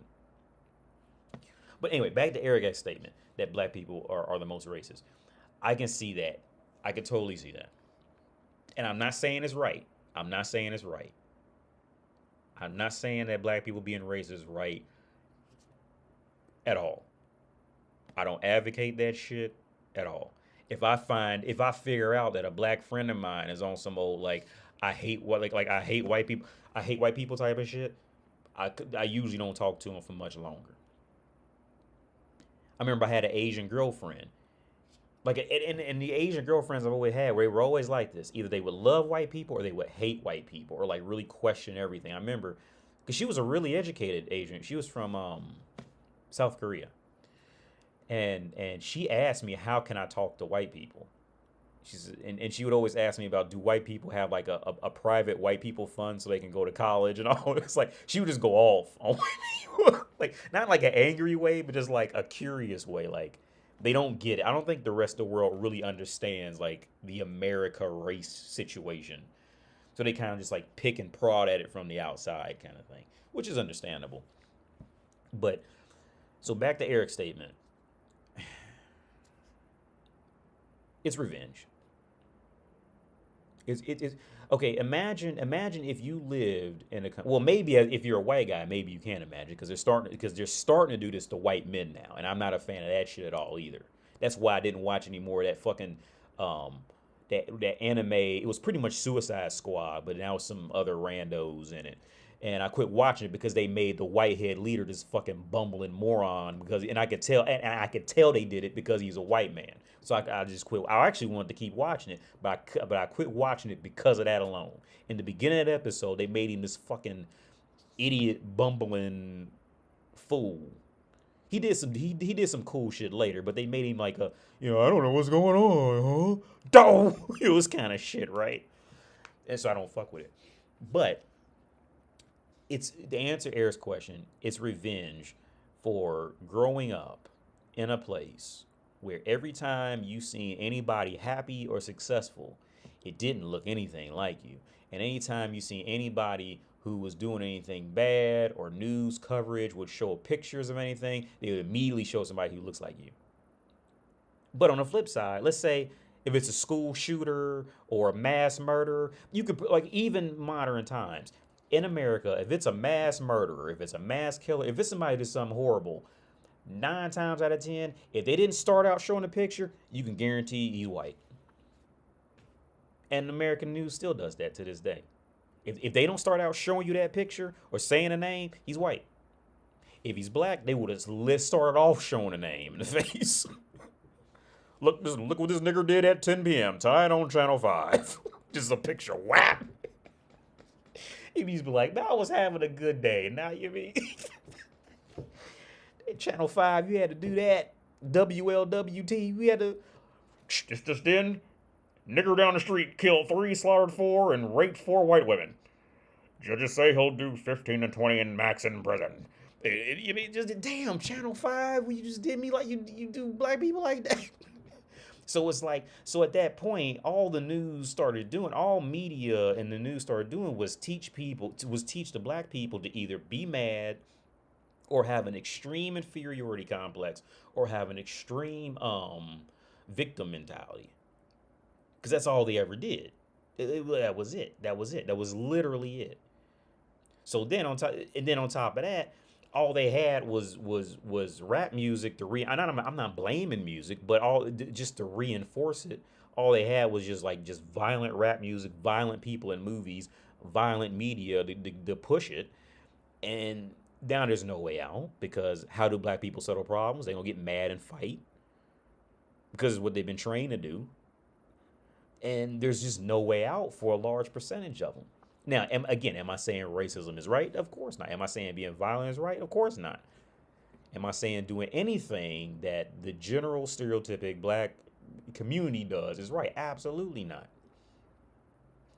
I'm not saying any of that at all. But in the same instance, the reason why Europeans never had to do that is because what? Is because America literally gave them money to rebuild their country for free, and then gave them another loan on top of that. It was the Marshall Plan, and then they gave them roughly the same amount in the Marshall Plan, literally for free, and they didn't even have to pay the Marshall Plan back in any urgency. It was just whenever they felt like it, right? So it's like, when you go to these countries or neighborhoods that are filled with a certain population of people, like this, and they end up a certain way, there is an explanation behind it. And is it annoying? Yeah. Is it right? No. I'm not saying it's okay for a black dude to beat up a white guy in any means. I would never vouch for that. Never.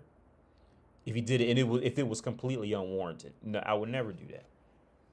That shit stopped. I wouldn't even take an umbrella. You know what happened the second day, when I took my son to school? I went alone because I didn't want to go with his mom, because he cried more with her. So I took him by myself, and it was raining that day. And so I took the umbrella, because in Prague, you got to walk a lot, because you fuck around, be slower driving at 6:30 in the morning. Here, you'd be better off walking here. Anyway, so I go down there, and I stay with him. He cried we were only there 2 hours, and he cried literally 1 hour and 59 minutes of the 2 hours, right? So it felt like we was in there for 8 hours. You know what I mean?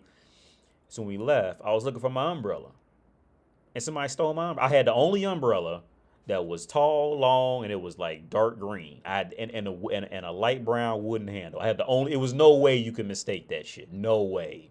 There was no way you could have picked that umbrella up on accident. There was no other umbrellas even close to that color in there, or that build or anything, right? And somebody stole it. Now, luckily, it wasn't raining, and I could. And the thought did cross my mind to steal somebody else's. I said, no, I'm not even gonna start that. I'm just gonna go off. And I'll just go buy a handful of umbrellas from Primark down the street for $5 and just do that. Right? Because if I steal somebody else's umbrella, now somebody else got a stolen umbrella, and they gonna steal somebody else's umbrella. And everybody walking around with a stolen umbrella, and that shit. No, Like Kratos said in God of War when he held up Balder, this ends here. Snap, and it's over. It's done. Period. Finish it. It's done. All that is over. Now, that's not to say I don't understand where Balder in God of War comes from. You know, he's mad because he can't feel shit. And I'm going to video game world now, but he's mad because he literally can't feel shit. Right? He has a reason to be upset. Right? Do I advocate his reason? Do I advocate him being upset? No, but I understand where he's coming from. Right? I can understand that. I can understand that shit. But to answer your question, Eric, yeah, I can totally see your point for that. 100%. Well, like in like Uncle Ruckus, I can see your point 105% in that with a 5% chance of error. Right? I can see your point for sure. I don't advocate it, but I see your point completely, entirely. No, well, maybe not entirely because I don't know you personally, but Tyrell Johnson killed 3 white. What's up? Oh, what's up, Cuban Links? What's up, man? Caught you at the end. I hope you're doing all right, man. Oh, yeah, I'm headed to the gym. Gonna watch the rest of your live stream. Yo, well, cool, Ivy Ball. I probably already missed you from ranting, but cool, man. Hope you have a good workout. I was gonna work out, man, but I fucking hurt my back again.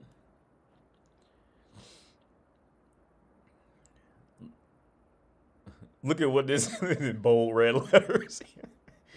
White feminist liberal women virtue signal to the brown people by openly hating white guys, but it's funny enough they end up married to those white guys. Yeah, America has so much, Mr. Smith. Yeah, America has so much just unsettled racial issues, just completely unsettled. It's just so messed up. And here's the thing, I don't even know, because the rest of the world is so shitty with acknowledging these points in their history. The rest of the world is so shitty with acknowledging it that, like, I don't even know if this is a normal thing. Because like I said, 2 weeks ago, like the Romanian gypsies, like they were, like Romania had horrible slave laws there, like bad. They had really bad slave. And if they can exploit you because you were a foreigner or something, they would do it. You'd just be a slave. That'd just be it. And nobody talks about Romania and their history with that because nobody cares about Romania. Now, if most people knew that Romania was literally built off being an extension of Rome, then I think more people would trigger more interest in Romania. But most people don't align Romania with Rome in any way, so it just kind of gets like forgotten in the Eastern Europe kind of thing. But that's real shit. Like Romania is literally like one of them. It's not like Austria and Australia where it just happens to sound similar. Like they are genuinely connected. It was like pretty much like a satellite of Rome. So I think if more people were to know that, I think it would trigger more interest in Romania. But it was terrible. But the thing is, since these countries will never ever talk about it because they don't want to remember that stain either on their past.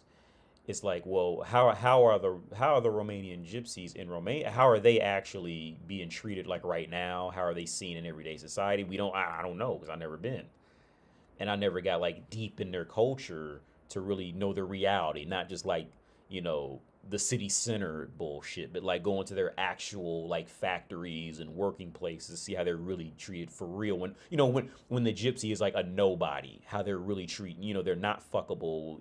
These kind of things, right? They're not highly educated. They're just a regular working cog, and see how they treat them. But yeah. So on the back end, like African Americans probably don't want to hear that reality, but like America does get a lot more recognition, and the African Americans, I would assume the African Americans probably had a better fighting mentality out of it due to all the factors than most other places would. Like, for example, like we talked about with 2 weeks ago, I ranted about it 2 weeks ago. Like Indian people get completely shitted on in social media and in everyday life. Like Indian people, I think is fucked up because nobody's ever gonna stand up for India, Bangladesh, none of that shit. Nobody's ever gonna stand up for them. And I think it's like I said, unless the woman is like abnormally hot or the guy's abnormally hot, most people in everyday life will never stand up. If motherfuckers start making fun of India, everybody's gonna laugh at them. I think it's fucked up. I think it's super fucked up, especially when you read that history. Well, about India's history. I read, and I forgot most of it. But from what I can remember, that was extremely fucked up. What the British was doing out there to them. But they just get blown over. Whereas like at least America, the African Americans put that pain and thanks to American media, they put that pain and struggle in music and art and you mean in sports and shit.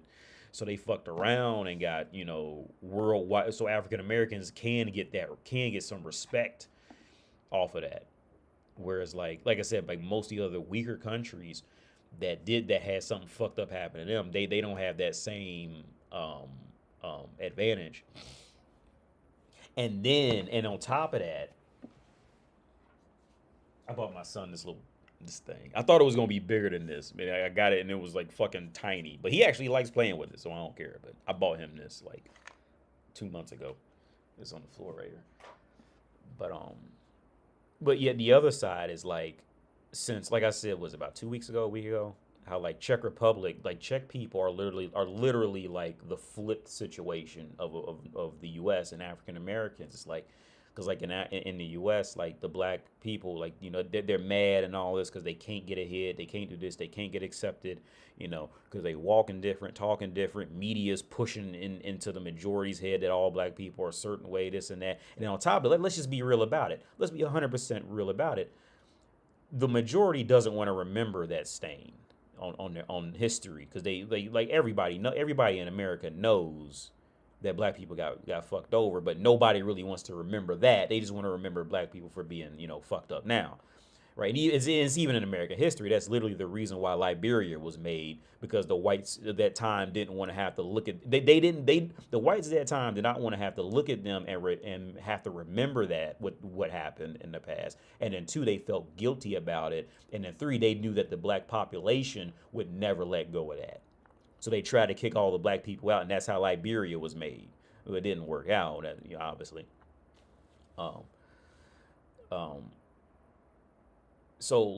the majority has this but now the weird part about that problem, since America did do that and then dominated world media, the rest of the world has kind of picked up on tidbits of it, right, through just basic media.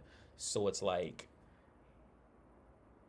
this is why wherever you go, everybody knows. Everybody who's not black knows that they should not say the N-word. Like they automatic, and they don't even speak English. They just know, because that's how big America's media is. Anything that comes out the U.S. is going to infiltrate the world on some level. But then that put a sense of misplaced guilt. America's sense of misplaced guilt either put it in or amplified white people around the world. Like it either put it in them. That misplaced guilt was either put into white people in the rest of the world, or it amplified this misplaced sense of guilt, the completely misplaced sense of guilt and self-doubt and and reasoning, and it really is a messed up situation. It really is. But back to Eric's statement, is it right that black people are racist? No, absolutely not. Not a fan of it. Yeah, India's fucked up. Yeah. Yeah, because I got into their caste. From what I remember, their caste system, that started with when them Aryans came down. And I don't think there's any real record of Aryans, but the Aryans thought themselves better than the actual Indians. So the Aryans was fucking like, they was at the top of the caste system. And then their offspring, of course, it went down from their offspring that would mix with the Indians and all that shit like that.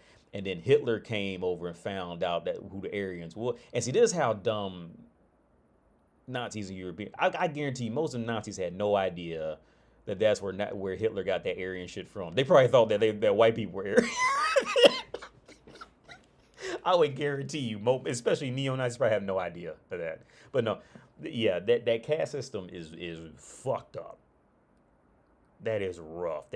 I was just watching some reel while I was taking a shit where they were it was like a bunch of black people, like the doctors were black, everybody in this hospital were black, and it was pushing this girl on a stretcher because she was like fucked up with something. It was a reel, so I don't know the context. She was fucked up in the hospital, and they say, oh well, African Americans have a predisposition to blah blah blah blah blah, right? And the black girl and the girl she looks and goes, oh, I'm not black, I'm Dominican. And everybody just kind of looked like. And that's the weird part about North America, that colorism and like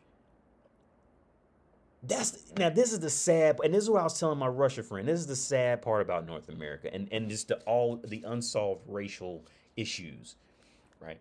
Is that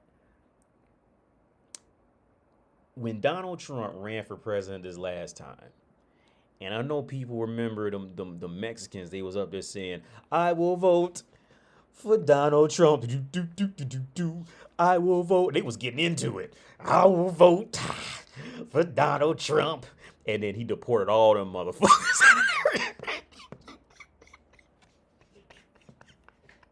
Now, every black person immediately knew what the game was. The sad part is this, and again, I'm not trying to say anybody's better or worse off, but this I'm only calling a spade a spade. I'm saying it is what it is.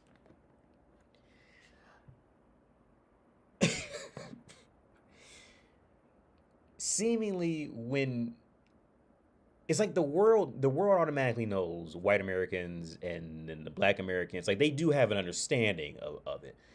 But the weird part is that when these people, let's say like any Asian community, Spanish community, any other community, even Africans, I knew African girls who were like this. They will come to America and think themselves better than the Negroes, right? They think they're better than the African Americans, right? They genuinely, because in the rest of the world, it's not so much about your skin color. It is to a point, but it's also if your country's rich or not and all that little stuff sprinkled in. So they would come to America. I seen it happen all the time as a kid. They would come to America and genuinely think that they are better than the black people, right? And every now and then they would trickle in with the white communities, but the white communities would always end up kicking them out. Always end up kicking them out. I still remember I had some friends from Cambodia who were just like that. I had some friends, they lived in my neighborhood. They were, and their parents were like legit Cambodian. Like they barely spoke English, but they were like completely like fluent in English. Like you would have thought their parents were like white, how they spoke. But their parents I think their mom didn't speak English at all, but their dad would piece together shit. Because I had a conversation with their dad one time. I told that story a long time ago, how he bought their mom one chicken, and one chicken was like crazy expensive in Cambodia at the time. But anyway, it was two of them, and they would play basketball and stuff like that. And I still, and then they had this girl cousin that lived with them, and she was real hot at the time. And but they were Cambodian, so they were like brown, but they were clearly not black. They probably looked more Indian than anything, but they didn't look Indian, but they were like, brown. There was no sign of white in them. But when they would get in with the white population, they didn't come out and play with us. They don't know rap music anymore. None of that. They didn't know how to dance anymore. When they would go over there and get in with those white populations, it was over.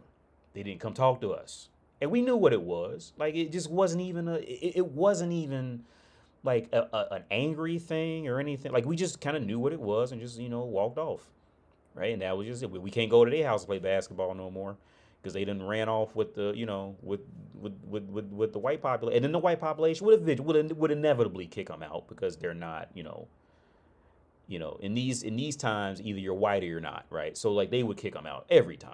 And now it's like, should have had them apple bottoms. Now they like doing all that, trying to play to get along with us, singing rap songs again and all that. Now they friends with us and shit. Like we knew what the fuck was going on. Like, but that's the funny part. Is I was trying to tell my Russian friend about these these dynamics, of how that plays out. So so every black person knew that every black person knew that that Donald Trump is not the Mexicans' friends. Okay, you didn't even have to tell a black person that. We already knew. Or it was literally like it was just, okay, I already know that, moved on, right? But they had to learn it. They got to go out there and get their heart broke. Donald Trump is not, if you are a poor white or you are not white, Donald Trump is not your friend. Period. If you don't make at least $200,000 a year, Donald Trump is not your buddy. Period. Just how that worked. I'm not mad at him. I'm sure I can have a great conversation with him if we hung out. But I know what the game is. It is what in America, that's just what the game is. Okay, unless y'all really grew up together or something like that, it don't work.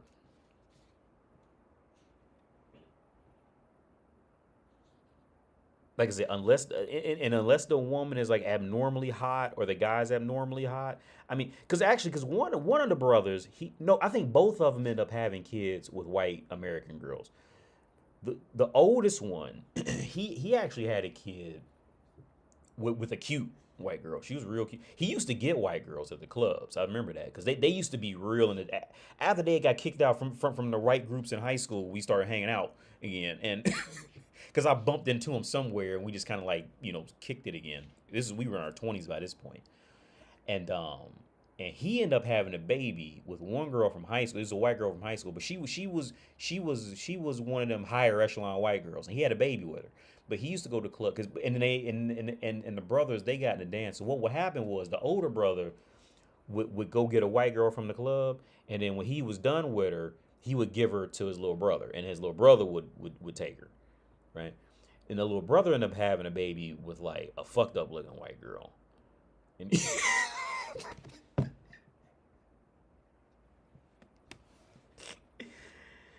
but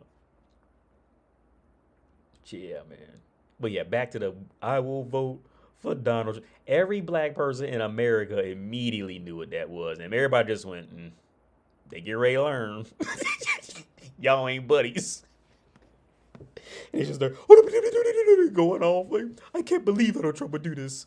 Yeah, you thought y'all was buddies. That motherfucker is not your friend. But it's so weird. And like I said, I knew an African girl who was like, I knew two African girls who were like that. They did the same thing. And they were cute too. And I can't remember exactly. Honestly, I cannot remember exactly what it was. But I remember thinking to myself, they think they get ready to get along with the good whites. I remember thinking that to myself. And I can't remember exactly what happened, but they got kicked out hard too. I still remember that, but I can't remember exactly because this was like I've been here for 10 years, so this had to been 15 years ago. Because it was two of them. I still remember the one's name, but I can't remember the other one's name. And yeah, because they end up working in Gold Star Chili after that in the mall, trying to hold on to the facade of being a pretty girl, and it was just falling apart. But I can't remember exactly what happened. But I clearly remember thinking that they thought they was getting ready to be accepted by the white people, kind of thing. Be like fully accepted. Okay, not just accepted, but like, okay. Here's the thing: when I say accepted, I don't mean accepted as a human. But when I mean accepted, I mean accepted in the sense like, okay, like what was Sam Jackson's character name in Django Unchained? I can't think of his name. Rufus. I can't think. But you know how Sam Jackson's character in Django Unchained, like Leonardo DiCaprio's character would tell a joke and he would just go, "Oh, you so funny. You so funny. You make paint laugh when it's drying. You so funny. You make my drawers crinkle up when I laugh. you so." And it would be a joke that wasn't even funny. That's what. It was Steven. Okay, yeah, Steven. Okay, when I say be accepted, it's in the sense of like Steven. Like with that little Mexican woman who was singing like I will vote for Donald Trump shit like that. Like as a black person, you could sense it. Like they know they don't really belong, but they think that they're gonna pull a fast one on that part of the white population that they not really that oh well I'm not like them, I'm something better than them, right? Like they genuinely, it's almost like they grow an aura around them like Rick James. Like they grow an aura like all around them where they genuinely believe that they know they not white, but they think that since they're not black, since they're not African Americans, they'll be immediately accepted as white. And I can't explain it, but that's the vibe, that's the feeling I get. Like Steven or Uncle Ruckus, like they genuinely believe that they'll be completely accepted. It never works. It never works. They just gotta learn. Like, it just is what it is.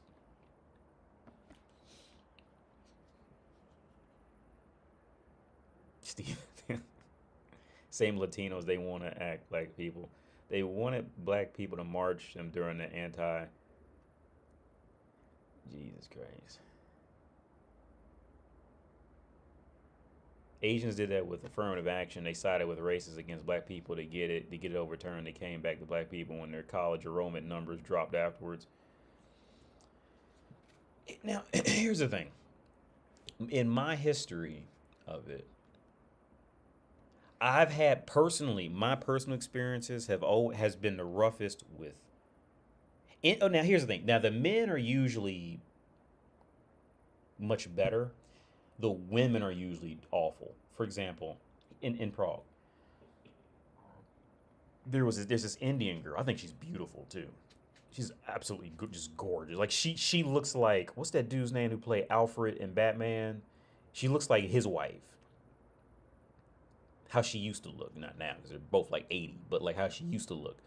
The dude who played Alfred, he's married to like an Indian girl, or I think maybe I can't think of the exact country, but they look the same. The girl I'm talking about here. Now, let me pull up just so you know. Batman. I can't think of the dude's name. What's his dude's him? His wife. His wife. What's this motherfucker's name? I usually could think of it at the drop of a hat because I think it's a great actor. I can't think of his fucking name. What the fuck is his name? God, I can always think of his name any other time. Michael Caine. Okay, yes, look, Michael.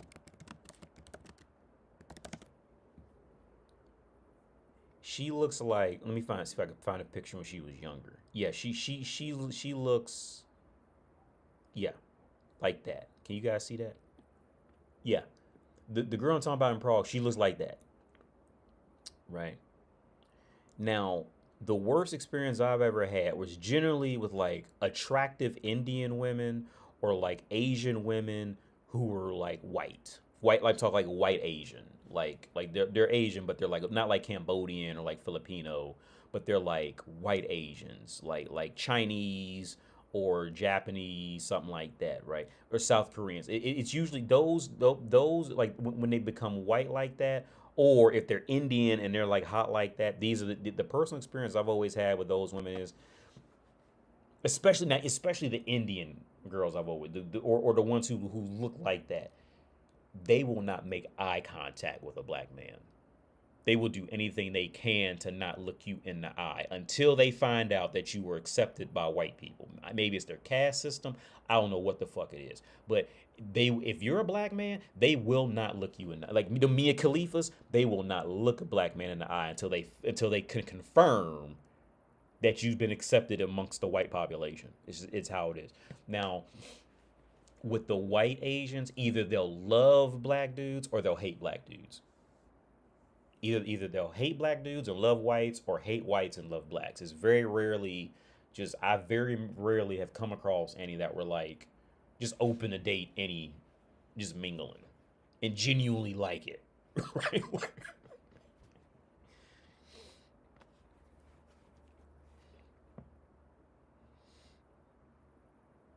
I've got a good experience with Indian women, but white identifying Asians not so much. Yeah, yeah. Indian women are usually fine until they know they're hot. Then it's like, in my experiences, when it was like once they figured out they're hot, that's when the problems come, and they like reserve themselves for white men, pretty much. I've never known a purely attractive Indian woman or woman who has that Indian look about her anyway, who actively dated black dudes or even respected black dudes who were just alone in the world. Never. I've never known one. Like I said, I grew up in an area that was like literally just a melting pot of people. So like I'm not saying I came across a million of them, but like I have no memories of ever they would never look a black person. I'm thinking of one girl right now. She came to our high school like in the middle of the year. I still remember that because that was when I failed ninth grade and I was in this course. I was in this class where it was like a double block schedule. And I can't, her name it started with an N. I can't remember her name, but she was one of them, and she came in like literally in the middle of the semester, and she would not look at black people. Like she would just look straight ahead when a black person came into the room. Like wouldn't make eye. She's not gonna make eye contact with you. What was her? It started with an N. I can't remember the name. I can't remember her name right now. Yeah, Leo. Oh yeah, Leo did a phenomenal job for sure. Yeah,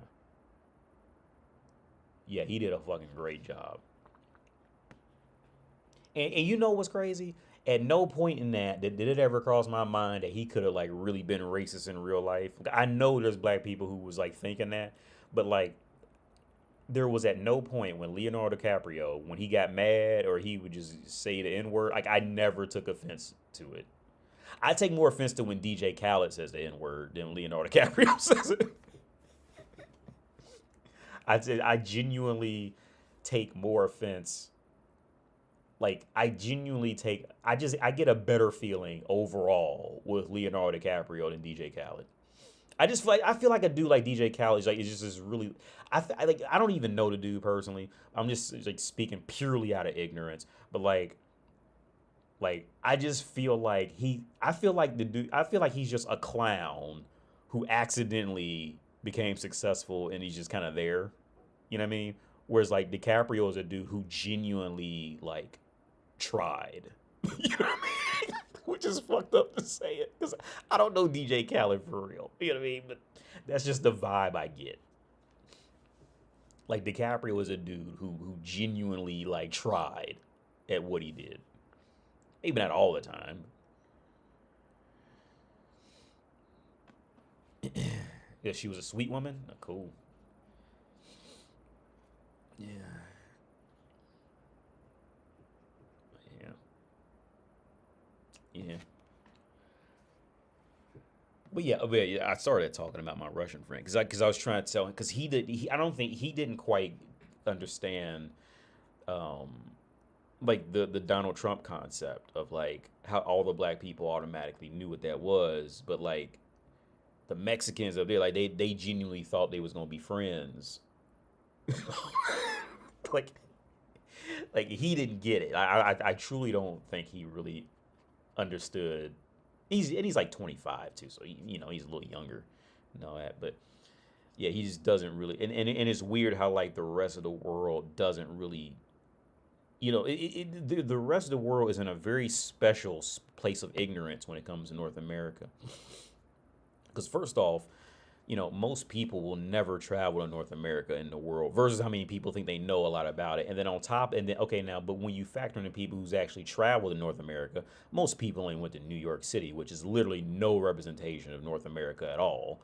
And then after that, you'll have a very small percentage who would go to some place like Tennessee, something like that. So they had, and then when they did, they stayed probably like in a richer area or something like that. So they have a very ignorant perspective entirely of North America. So like the only news they'll get will come from YouTube and social media, only showing like, specified clips, and they're not actually living in it. Now, I'm not saying like everyday life in America is racist. No, I say Europe is far more racist on the everyday life than America has been in the last 20 years. Well, I've been here for 10 years. Let's say the 10 years before I came here, Europe is far more racist, but not in a Europe gets away with a lot because they could just hide in their language. Perfect example. This was about 3 weeks ago. I had my son in the baby stroller because again I got a bad back and I didn't trust walking with him because I had to go far. So I had my son in the baby stroller.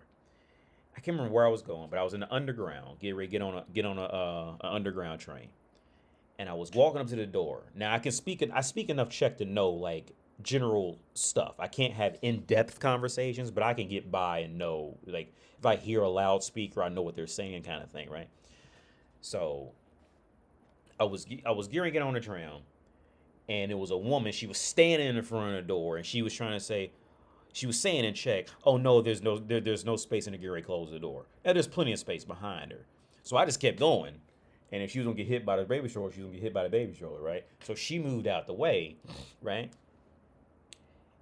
And she was a little mad, and she turned around and started speaking Czech to the other people, and she started to talk about me.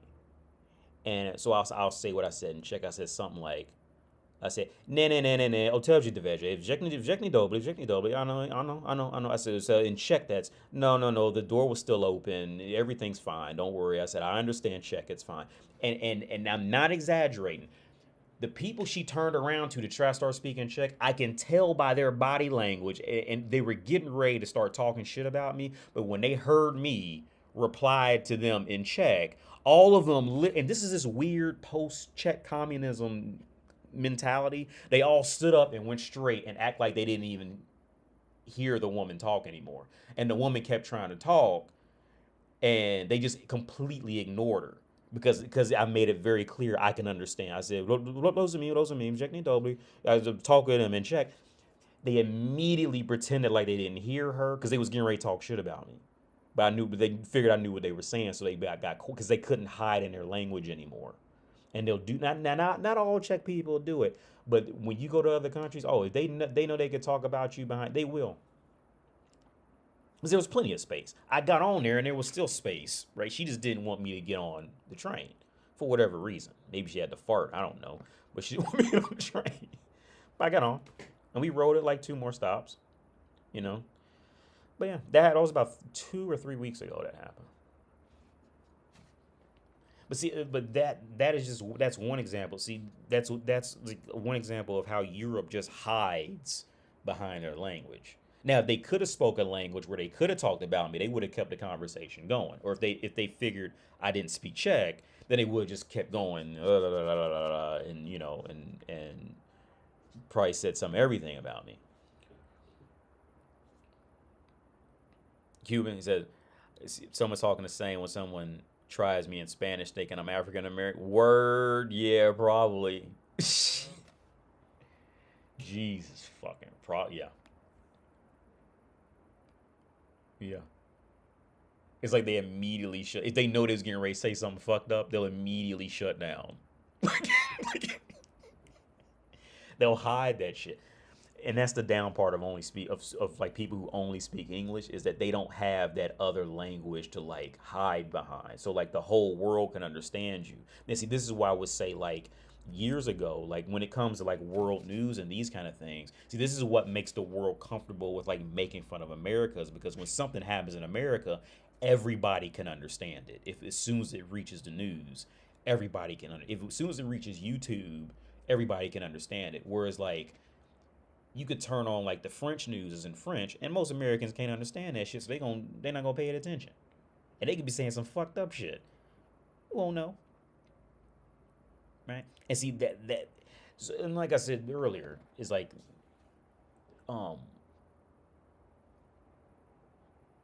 that false sense of knowledge that the rest of the world gets on North America, it almost makes them more dangerous in their ignorance. because they think they just because they know the language, they think they know the culture, and they don't know. They know very little about the U.S. But the thing is, it's like I was back to that German dude I was telling you guys about, where I asked him to look at a map and point out Wyoming, right? And he had no idea. See, the thing is, like, if I say I don't know where something is, you can make fun of me. But if you say you don't know where something is, well, you're European, so you're still, more intellectually better than an American, right? If I was, let's say, even I was a white dude, right? Like he's still, and Europe lives too much off that nostalgia, and in reality, it really hurts them for real. It really does. It really hurt. And then on top of that, you have like neighboring countries that just stroke Europe's ego to say like, oh yeah, you guys, we want to go to Europe, blah blah blah. So like the Europeans, they're so used to getting their ego stroked by like poor neighboring countries and neighboring areas. So the Europeans walk around thinking that they're the shit because they're European. And then here you come as an American, you coming over here and you looking like y'all ain't got air conditioning. You mean I got to sit in this mall and sweat, and you get to talking, and they'll fuck around and take offense to that. Right? Because you're come as an American, like you're coming down, coming over here, but whereas like most every day for like the average European, they're used to people coming to Europe and going up for them. So like you're just shattering like all that ego that they had. Then on top of that, if you're a well-read, relatively knowledgeable dude who can keep conversations going and dive actually deeper into topics, then it just like most conversations will usually not go further because they can't keep it up.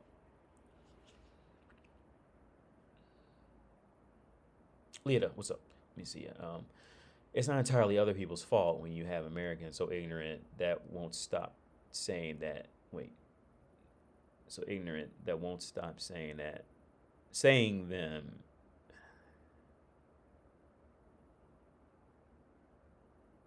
Oh, wait, I just lost it. What happened? It just skipped. Fuck. Where's that comment at? I was reading that. I hate when it does that. I was in the middle of the comment. And it'll just skip for no reason. What's up, Fantastic?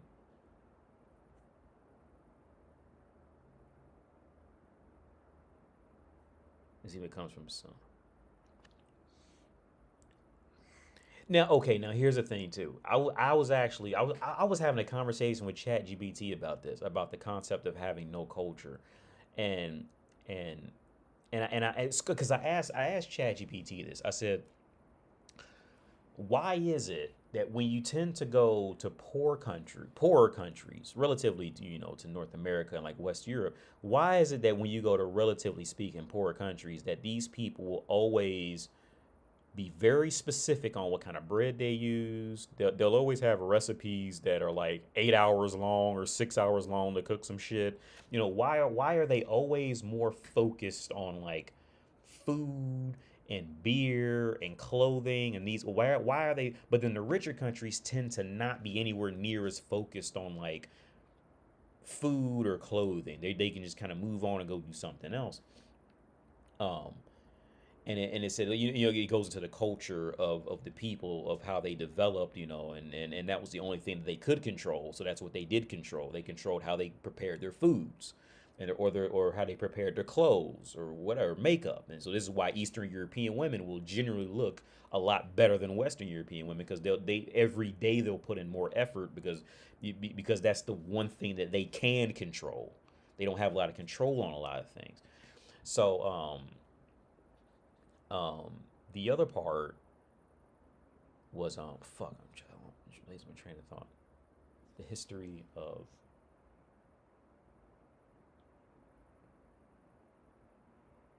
God, because I was reading comments and I lost my train of thought.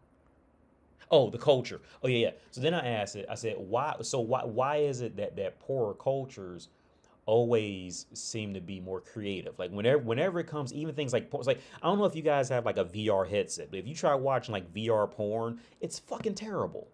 It's absolutely terrible. VR porn is awful. right? They can get, relatively attractive girls, but there's no creativity. So, and I asked ChatGPT, I said, why is it that creativity tends to go away the richer the people are? Because you got to have an expensive, relatively, you can't just shoot it on a camera phone and put it in and make it VR. You got to, I'm sure it's like some additional equipment you got to do for that. And ChatGPT said is that what because I asked it like in the relationships in North America, like why is it that when like the richer white communities tend to lack all creativity, and if they do get creativity, it's because they went to black communities or like poor communities and literally just rip it from them and take it. When it comes to new styles, they go to working class people to find new dressing styles and wear that. They base all their creativity off poor people. I said, why is that? And said, well, based off North America's history and how North America, and I'm only reciting what ChatGPT told me, based off North America's history, it was essentially made as a melting pot of whites. Once it took off, all the white Europeans came over and then mixed with like the well, it was all white Europeans on some level, of course. And when they end up rising to power, well, since all the white populations were coming from different cultural backgrounds, they all left their culture back in Europe, and they literally never really made any type of focused culture among themselves. So this is why to this day, like in richer white communities, they don't have any culture. They don't have any dishes to genuinely spread around the world and other people can respect it. They don't have, white Americans, they don't have any okay, well now you could say pop music and these kind of things, but before that they didn't. Well, no, well okay, but they would take that from the black communities, like from anything from jazz to any type of pop that would usually start from black communities, and then the rich whites would come and copy it, like they would copy Little Richard songs, these types of people, and then they would sing it and put it on the radio so white people could actually listen to it without feeling some kind of way about it, right? And I never thought about that. So like the sad part about the US with this is that and I never really gave it thought. The white population has they don't have any culture. And that's causing a severe mental just a severe mental disruption among the people, and it causes even a bit of jealousy and envy technically about it, because they don't and the reason why that population can't make anything, they can't genuinely make anything from nothing. Like it has to come from the spoils of the past. Like they can't like there's not many white populations that could the white American population is not known for going out there with a ball and a stick and kicking ass. You have some here or there, but for the most part, that's not. It's not part of their cultures at all. Whereas like you go to any poor brown community, that stuff like that, you'll have that's all because it's all they have is a stick and a ball or some shit like that. That's all they'll have access to. So they'll throw the fuck out that ball, right? So I had a real interesting conversation with ChatGPT about all the consequences of not having any real culture and the issues that causes. And I can't remember because I went pretty deep into it. I can't remember the intricacies about it. Maybe I could dig it up and ask because you know how it keeps your history or what you talk to it about. But now Europe's white, that they do have their, that was the other part. So like another part. So since the white population is so just completely distraught about not having that culture, that they're completely delusional about what culture they can dig up. So like for example, I have a friend like this, a white guy. He like I had a few white friends like this in the U.S. who like they had like a great grandfather from Ireland, so they think they're Irish now, and they base their entire identity off drinking. I went to Ireland and look, them motherfuckers are. I didn't see one stumbling drunk the whole time I was there. Right.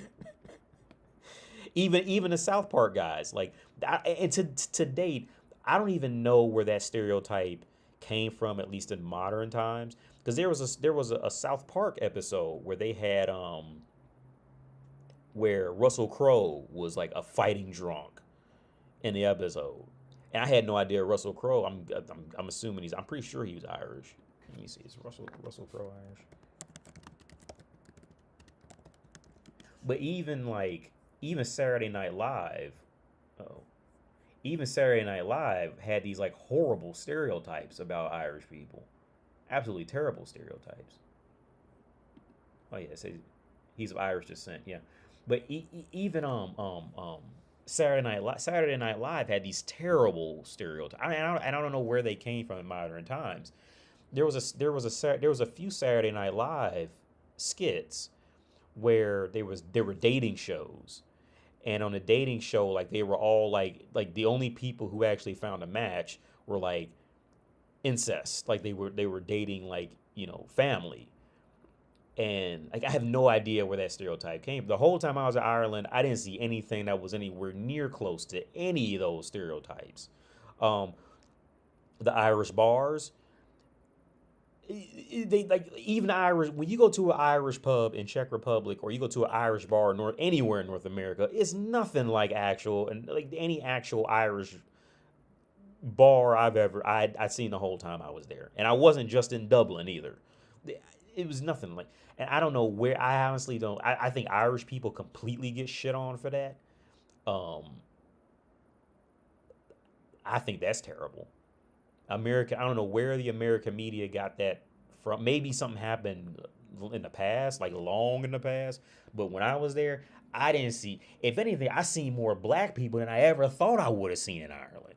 I didn't think I would see any black people in Ireland. I seen more black people down the first street I walked down than I ever thought I'd ever see in Ireland. Okay. Now Scotland was more what I was expecting, but Ireland, I had no idea it was like that. In a good way. Ireland really gets shit on. Really does. I would love to live there, but the rent is too damn high. I was looking at rent prices. I said, never mind. Go back to Prague. I pulled up one site, look at that rent prices, and the only affordable one I found, and that looked like some shit from the 1700s. I said, never mind. Go back to Czech Republic. Woo! Mm-mm. But I would love to live there. I would live there if I could get a good price for rent. I would love to live in Ireland if I could get a good price for rent. I really enjoyed myself there.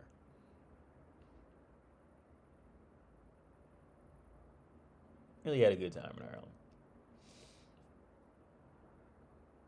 Notre Dame fighting Irish football team play into that stereotype that the Irish are fighting drunks. Yeah, Jim, I have no idea where that came. Maybe I'm ignorant to some historical fact, but like I said, when I was there, I had no issues, none. I'm trying to think. Was there any like?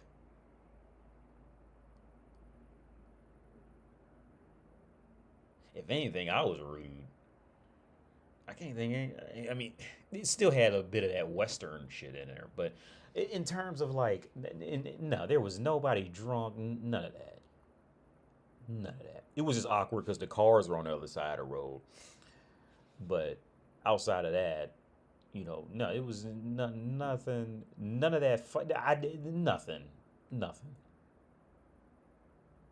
I mean, the prices, they're back to like America. It's like going back to America with the prices for beer and, and stuff in the restaurants. It's back to America prices again. But like I said, in terms of the people, the people were all nice. Because I was almost expecting to be treated like how I be treated here sometimes. Like, but the people, they just talk to you. It was like being black wasn't even a thing. I didn't feel like even being black was a thing in Ireland, for real. I, I mean, I'm sure somebody felt something about it, but I didn't feel anything at all. Trying to think, man. Like, I don't have anything negative to say about Ireland. I genuinely don't have anything negative. Like outside of it just kind of being, it's the West, so it's a little more. It's definitely more. It's more like America than than being in Prague. So that comes with ups and downs. But overall, I have nothing negative. Like I said, all them Saturday Night Live skits, anything. I could say this from my personal experience. Anything that you've ever seen in TV or media that was trying to say it was Irish, where it comes from hardcore drinking. Like I used to love this show called Rescue Me. And on that show, Rescue Me, Dennis O'Leary he would always play in the fact that his family was Irish, and he would always just drink like an entire bottle of like fucking vodka or whatever the fuck he drank, and supposedly has a high tolerance for alcohol and all that. All that's bullshit. And I'm surprised Dennis O'Leary would do something like that because he's a dude who at least has some world connections. I'll show you the show, Rescue Me. I used to love this show because it fits in line with like Constantine and Hellblazer. It would have these it was a great show. The first maybe 3 or 4 seasons were just definitely ahead of its time. It's kind of like a psychological thriller, but it's playing off of 9/11 because this was years ago. But it was a great show. The first it died off in the later years. It just wasn't anywhere near as good. I don't know what happened with the writing, but it just wasn't good in the last few years. But the first like 3 or 4 years, like you have no idea what you're getting ready to see next. It was just expertly, at least at the time, expertly. It was perfection, at least for the time. Maybe it hasn't aged well. I don't know. But if you're into things like psychological, like it has a slight psychological thriller side to it, then like, he's going through problems with his wife and he's remembering 9/11 and he sees shit like it'll play with the camera in just the perfect way to where like you just have no idea what you're getting ready what hallucination you could see next coming from his perspective. Highly recommend this. I would tell anybody to watch the show. But the part that I thought was fucked up was that he was playing it. I'm pretty sure he was playing an Irish dude, and he was playing in the whole thing that he was a hardcore drunk that like had this extremely high tolerance for alcohol. Let me see if I can.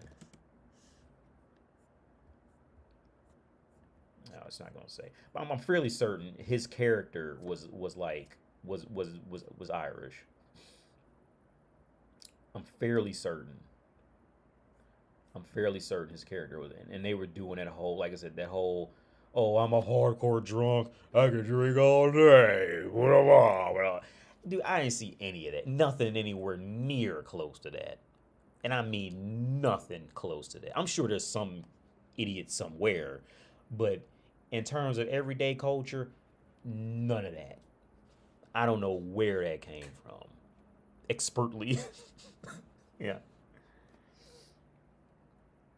Oh, they're great. Yeah. And the accent that I would always do, I was actually doing my shitty Scottish accent, not Irish.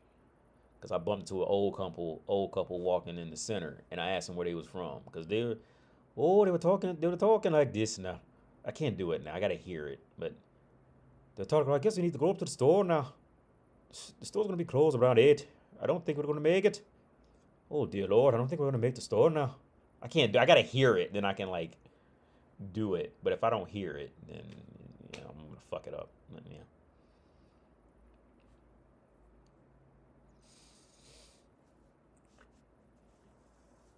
But yeah, I'm gonna let y'all go, man, because it's 9:45. So yeah, I'm gonna use a bathroom and chill out for the rest of the night. So I'll let y'all go, man. Thanks for anybody who tuned in, like, subscribe. That's actually kind of good. Oh no, no, because I could kind of hear him talking. Cause I was walking, he was walking. It was this guy walking with his wife, and I say, hey, where y'all from? And he goes, oh, we're from Scotland. Shit, we're from Scotland. Whereabouts are you from? So I'm from Ohio. And I told him I can never remember the accents. I always get them confused. I told him I was in Edinburgh, and I think that kind of shocked him because until you go to Edinburgh, you were always going to pronounce it Edinburgh because it's spelled Edinburgh, but it's spelled Edinburgh,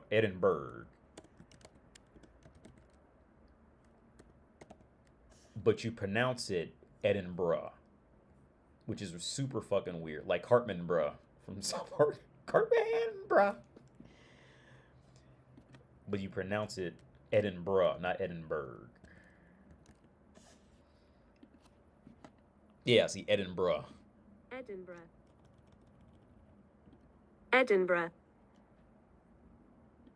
Edinburgh. But it's literally spelled Edinburgh. So I don't even know how that. Maybe I'll ask ChatGPT later. Like, how did that happen? Why do they pronounce it with a bruh?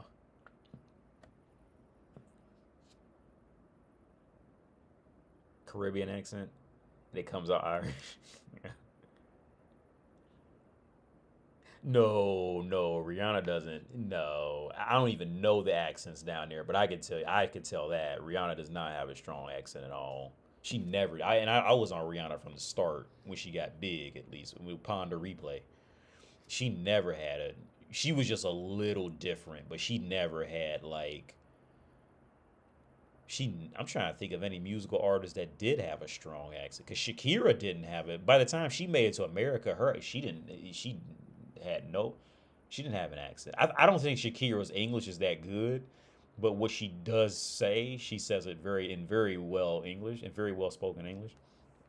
But I just get the feeling that I get the feeling that she really doesn't know a lot of English for real. She just kind of like pieces it together when it's time. But no, Rihanna doesn't have a strong accent at all. I would never say that. She just sounds a little different. Now them Scottish from like some of them Scottish, their accents were so thick. Well, maybe if I go back now, I could probably understand it because now I have an ear more for language.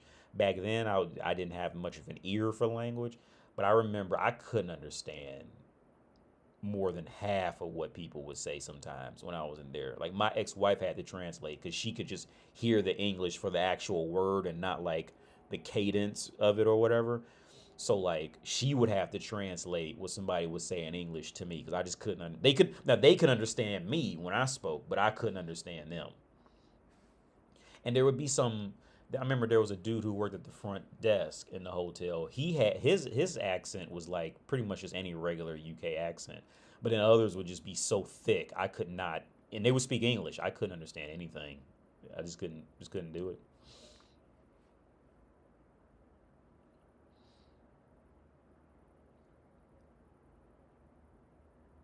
Do you know any men who wived up escorts in Europe?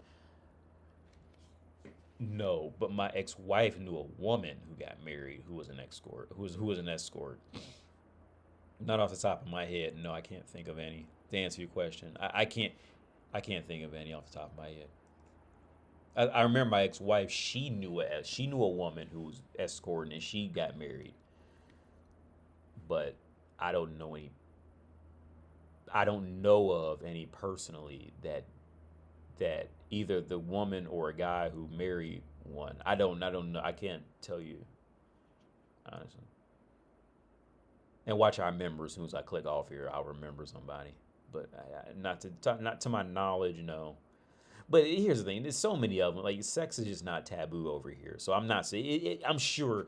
Here's the thing: when it happens over here, it these things aren't as bad as in North America. The reason why I say this is because even with like gold diggers over here, like Russian women are known stereotypically to be gold diggers. Now, even when they are gold diggers, they still have the physical body and the swagger to make it acceptable. Whereas American women just generally have a lower sense of style and hygiene.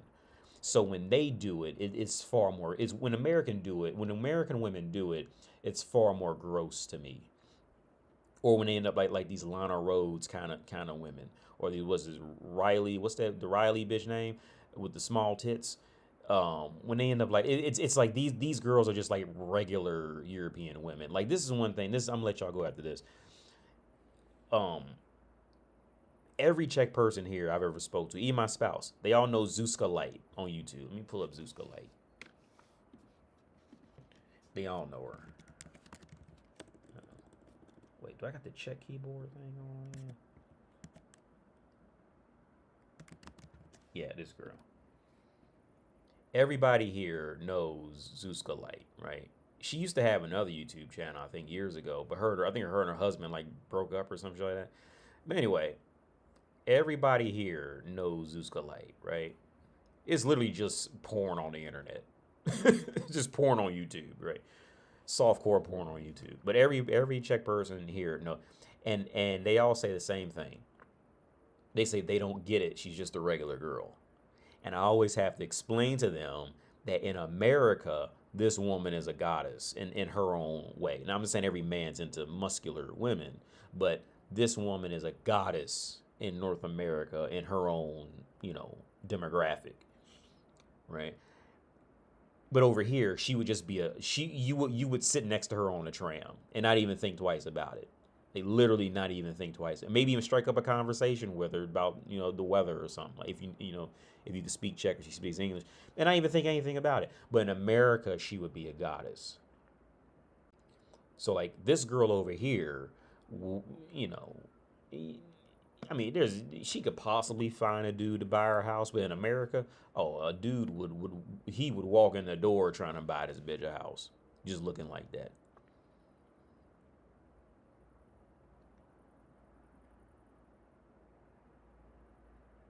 I still gotta learn Polish.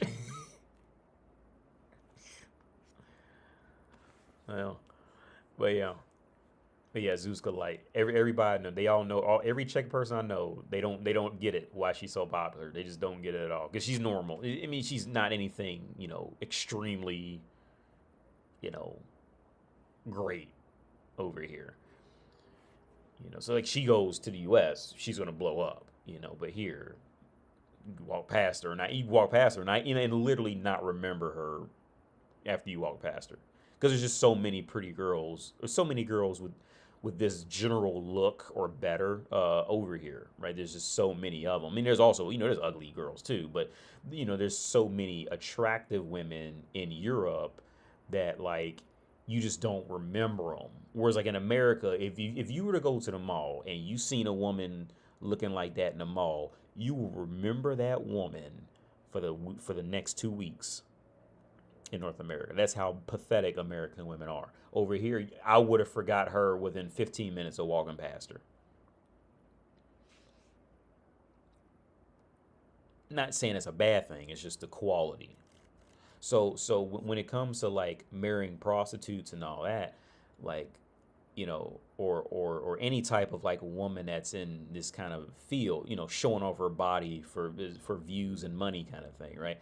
Okay, with her it's justified because she physically is there, but the American women they okay, and okay again it's like how all the non-African Americans who think they could fit in with the white population, right? Like how they have that aura, like you can sense it that like they're Stevens, right? They think they'll be accepted kind of thing. It's the same thing with American women. It's like when they dress up, you can tell it's an event for them to dress up. You can tell this is not their regular life. So it's like with American women, by the time they just dress up and look presentable, it's time for celebration. Now with Zuzka Light, she probably woke up, brushed her hair, put on some eyeshadow, and then threw on some clothes and just started working out. And that was it.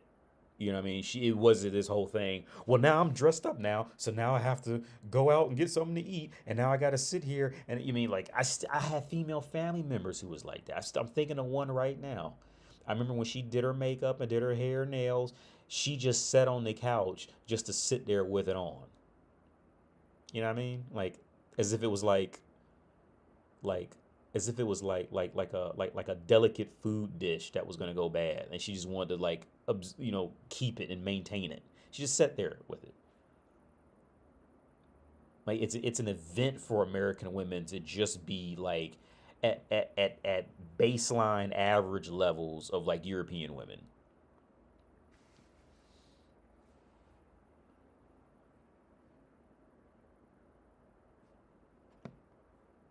Media Mart, Cuban links. So I'm gonna get off here in a minute. I'm gonna read this. I'm gonna get out because I gotta use the bathroom.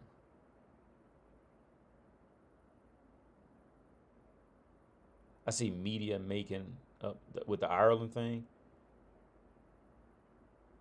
That's the only one I'm seeing after that. I still gotta learn Polish. That's all I'm seeing. I don't think it's showing me all the comments because Mo had a comment and I never got on here too earlier. But yeah, I'm out of here. It's late. I'll catch y'all later, man. Thanks for everybody tuning in, like, subscribe, and I'll catch y'all later, man. I'm fucking tired. So peace out.